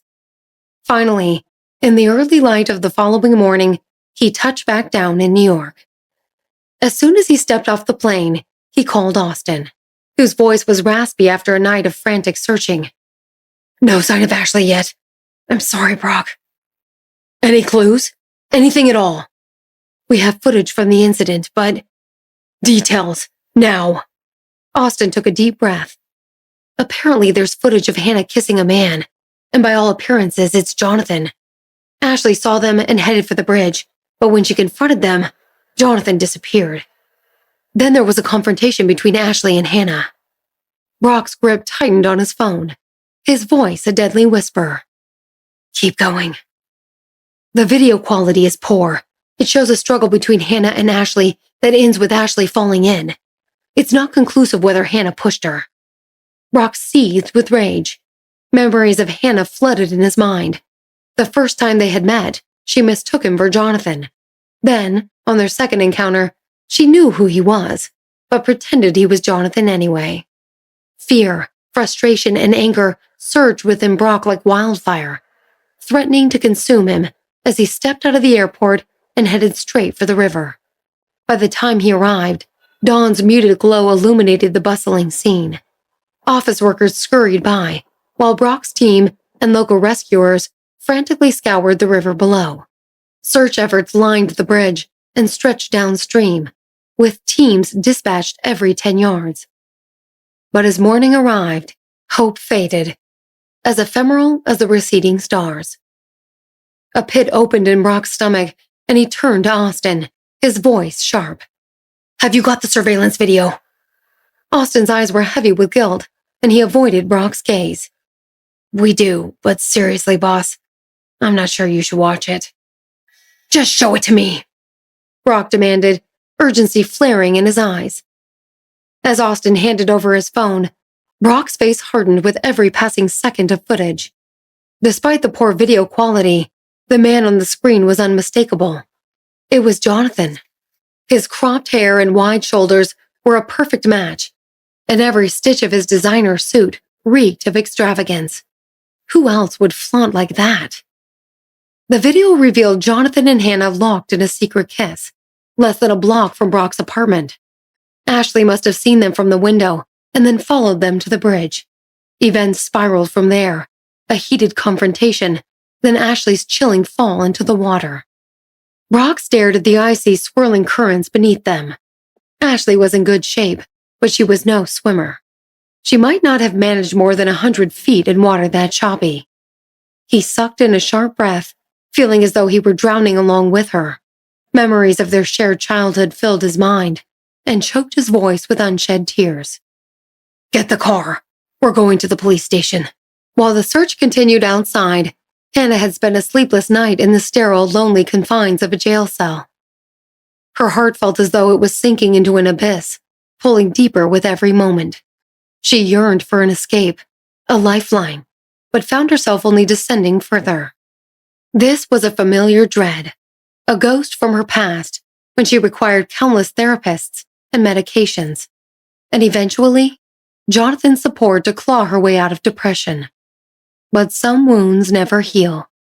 Lurking beneath the surface, hers had festered like a dormant disease, ready to resurface and drag her back into the depths of despair. Hannah grappled with the looming darkness, her body trembling and her clothes slick with cold sweat. The oppressive atmosphere gnawed at her sanity, reducing her thoughts to a sluggish crawl. Despite the small window offering a peek at the world beyond, claustrophobia began to press in on her, and she felt an unbearable weight on her chest. So intense, she thought it might kill her. A dark thought skidded across her mind. Death might be easier than this. And that's when Brock walked in. Hannah gasped and sprung to her feet, but immediately lost her balance and collapsed back onto the bench. Brock seemed unfazed by her wrath-like state, his gaze as focused as a hawk's. When he finally spoke, his voice was a hoarse whisper, icy with accusation. Why did you do this? Hannah shivered, fear and disbelief surging through her. She had clung to the hope he would believe her innocence. She at least expected him to save his condemnation until he'd heard her side. It was all a horrible accident, Brock. I swear. I didn't do any of the things they're accusing me of. Her voice wavered, her eyes welling up with tears as she trailed off, shaking her head in denial. Brock scoffed. You expect me to believe that? Ashley's been missing for over 12 hours, and with every minute that passes, we're less likely to find her. He snatched her wrist and squeezed it so hard her entire arm went numb. Her blood is on your hands, Hannah. Hannah flinched, his words a slap to her face. Why did you do it? What harm did she ever do to you? She cooked you meals and taught you yoga. We offered you everything we had, and this is how you repay us? He clenched his fists, his veins protruding. Marrying you is the biggest regret of my life, Hannah. Regret. The words seemed to echo off the stone walls, each repetition a punch to Hannah's gut. Her carefully suppressed emotions surged, threatening to overwhelm her. Brock was wrong about her motive, but he was right about one thing. None of this would have ever happened if she hadn't answered that threatening call and hadn't gone to the bridge. In the past, her brother died because he was driving her to school, then the miscarriage, and now Ashley was gone because of her. Every bad thing that happened seemed to be her fault. Agony shot through Hannah, tears blurring her sight. I'm sorry, Brock. I'm so sorry. This is all my fault. She gasped for air as guilt and remorse coursed through her. Her self-doubts, compounded by Brock's accusations, shattered her final defenses. She buried her face in her hands, plunging into deep despair. She shouldn't have died. It should have been me. Brock watched her unravel, but betrayed no sign of emotion. Finally, he turned to the officers waiting outside the cell. "Record her statement. My wife, no, Hannah, just confessed to everything." Brock stormed back outside and slumped into the car, his energy draining away as fast as their chances of finding Ashley alive. Austin, in the driver's seat, shot a worried look at him. "How did it go, boss?" "She confessed," Brock said, and attempted a smile turning into a grimace. "I can't believe I was stupid enough to marry that woman. Since the day we met, she's brought nothing but pain and suffering to my family." His fist hammered the dashboard, leaving a dent in the shape of his knuckles. "Back to the river. We have to find her. Alive or dead. Even if we have to comb the entire Long Island Sound, I will find her." With that, the car engine ground to life, and Austin sped away. Later that afternoon, Kim stirred awake for the first time in days, having just gotten out of yet another surgery. She found herself in the intensive care unit, with her father hovering anxiously over her. "Kim, how are you feeling?" Her thoughts were scattered, her mind echoing with the news she'd heard pre-surgery, but she didn't dare share it with her father. Ignoring his question, she looked him dead in the eyes. "Where's Jonathan? I need to talk to him." James bristled at Kim's request, but he seemed to tamp down his anger, his voice steady for the sake of her condition. "Jonathan left. He was gone before your surgery 2 nights ago." Rather than disappointment, Kim felt vindication. She'd guessed right. Jonathan was away, likely meeting Dr. Chang. Things were falling into place. However, with her father's watchful gaze, a hospital escape was off the table. With a downcast gaze, she summoned a soft voice. "Dad, can I leave the hospital yet? They want to observe you for 2 more days." "Okay, but not a minute longer. If I don't have much time left, I'd rather spend it at home with you." Kim complied peacefully for the next 2 days, placating her father and not mentioning Jonathan again. When discharge day finally came, he helped her into a wheelchair, and a home care doctor accompanied them to provide around-the-clock care. Another day passed before Kim regained enough strength. As dinner approached, she insisted on using the bathroom by herself, and she snuck a handful of powerful sedatives from her dad's medical cabinet, grinding them up with the pill bottle before scooping the powder into her robe pocket. Making her way back to dinner, she sprinkled the powder into the pot of soup, then opted out of the meal under the guise of nausea. In less than an hour, her father, the maid, and the doctor all excused themselves and fell into a deep sleep. Weakened by Resolute, Kim tiptoed to her father's bedroom. Tears welled up in her eyes as she regarded him sleeping peacefully. She knew there was a significant chance that this would be their final goodbye. Fond memories of her childhood and his constant protection flooded her mind, triggering a silent waterfall of tears.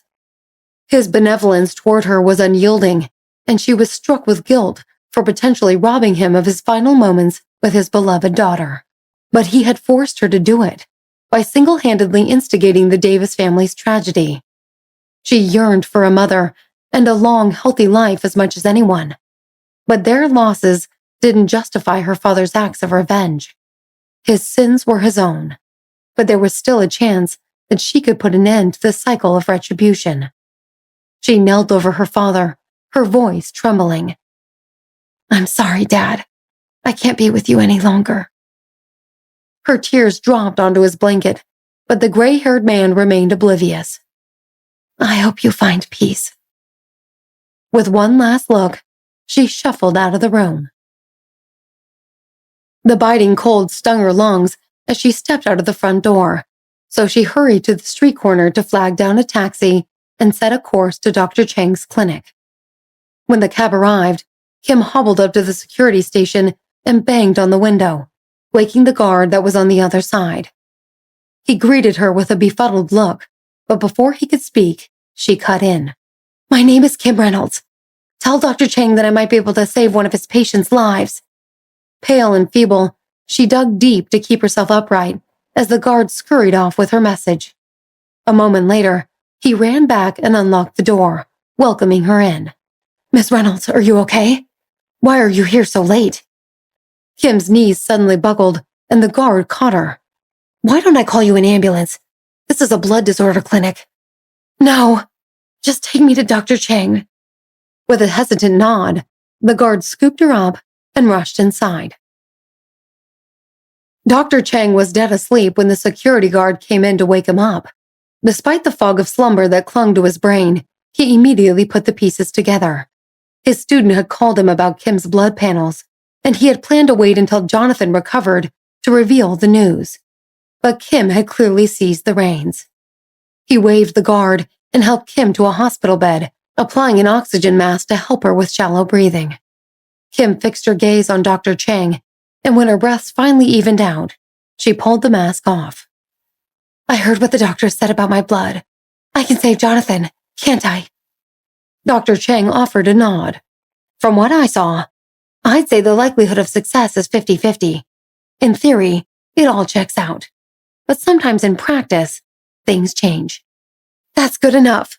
Just take me to him. Let me try." Kim's plea resonated with the desperation that shocked Dr. Chang. He took off his glasses and gave it to her straight. "Miss Reynolds, I've studied your medical records. Your health is in a precarious state, and your platelet counts are dangerously low as it is. If you push forward with this—" He trailed off, his warning hanging in the air. Kim's eyes sparkled with tears.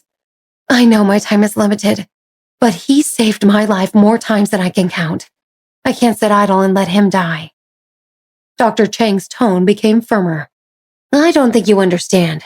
As a doctor, my ethics forbid me from trading one patient's life to save another's, especially when the outcome is far from guaranteed.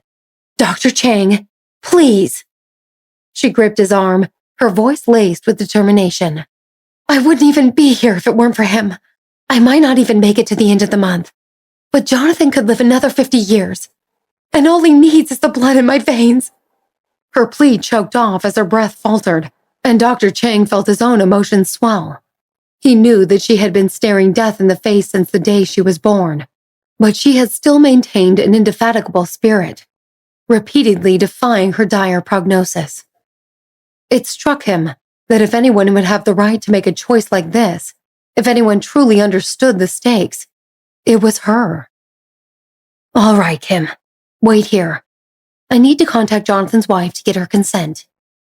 Kim nodded vigorously, a spark of hope flickering in her eyes. Nancy was fast asleep when a jarring ringtone, unique to Dr. Chang's number, shook her awake.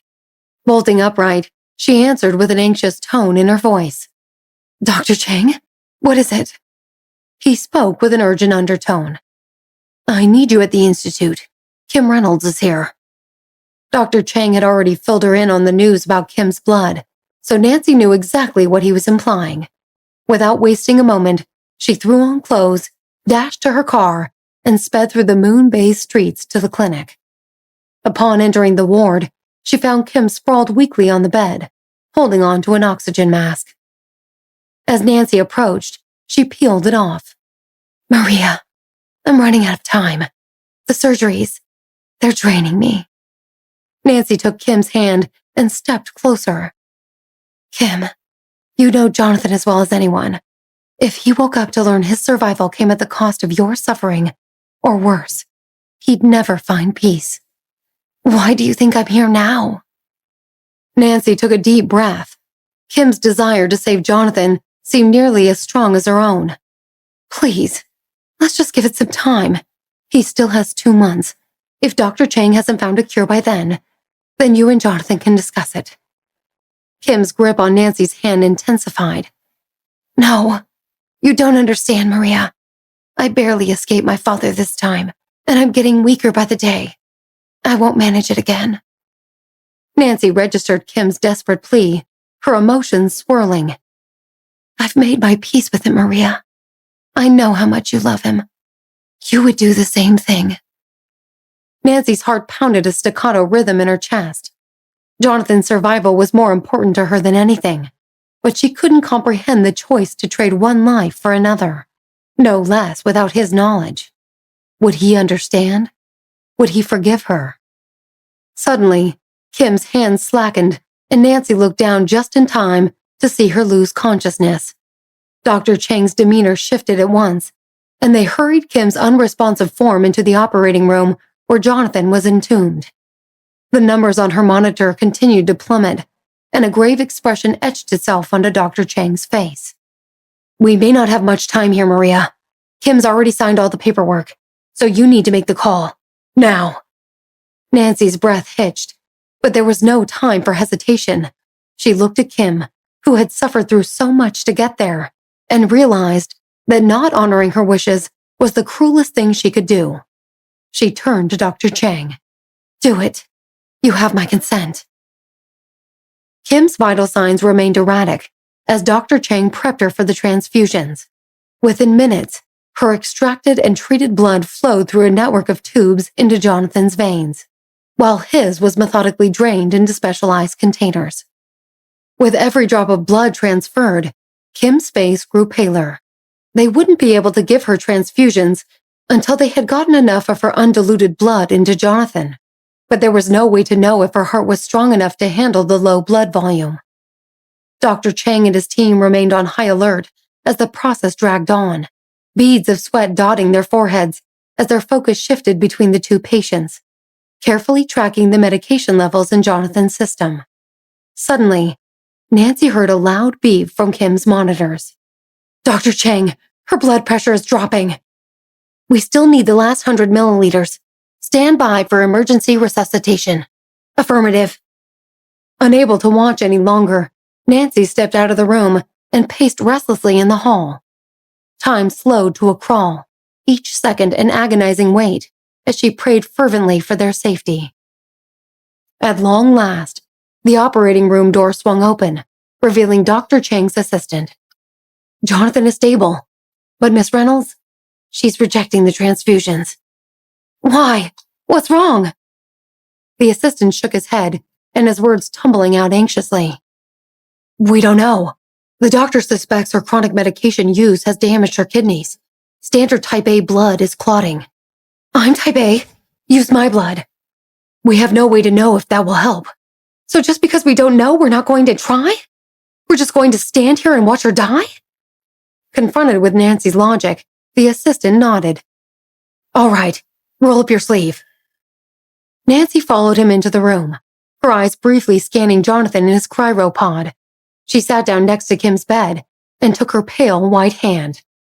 "Let's do it."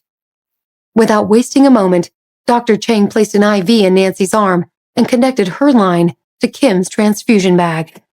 Drop by drop, her blood entered Kim's veins, and the room plunged into a nervous silence as they waited to observe Kim's response. Then, the unthinkable happened. Her blood oxygen levels started ticking up. A triumphant gleam appeared in Dr. Chang's eyes. "You did it! You saved her! Take as much blood as she needs. Just make sure she wakes up." Dr. Chang nodded and pulled a gurney for Nancy to lie down. As her vision started to blur and she grew tired from the loss of blood, she took one last look around the room. Jonathan was resting peacefully, and Kim's vital signs were steadily improving. A grateful smile adorned Nancy's face, and a lone tear trickled down her cheek. Everything was going to be okay. Her love was safe. His curse had been broken.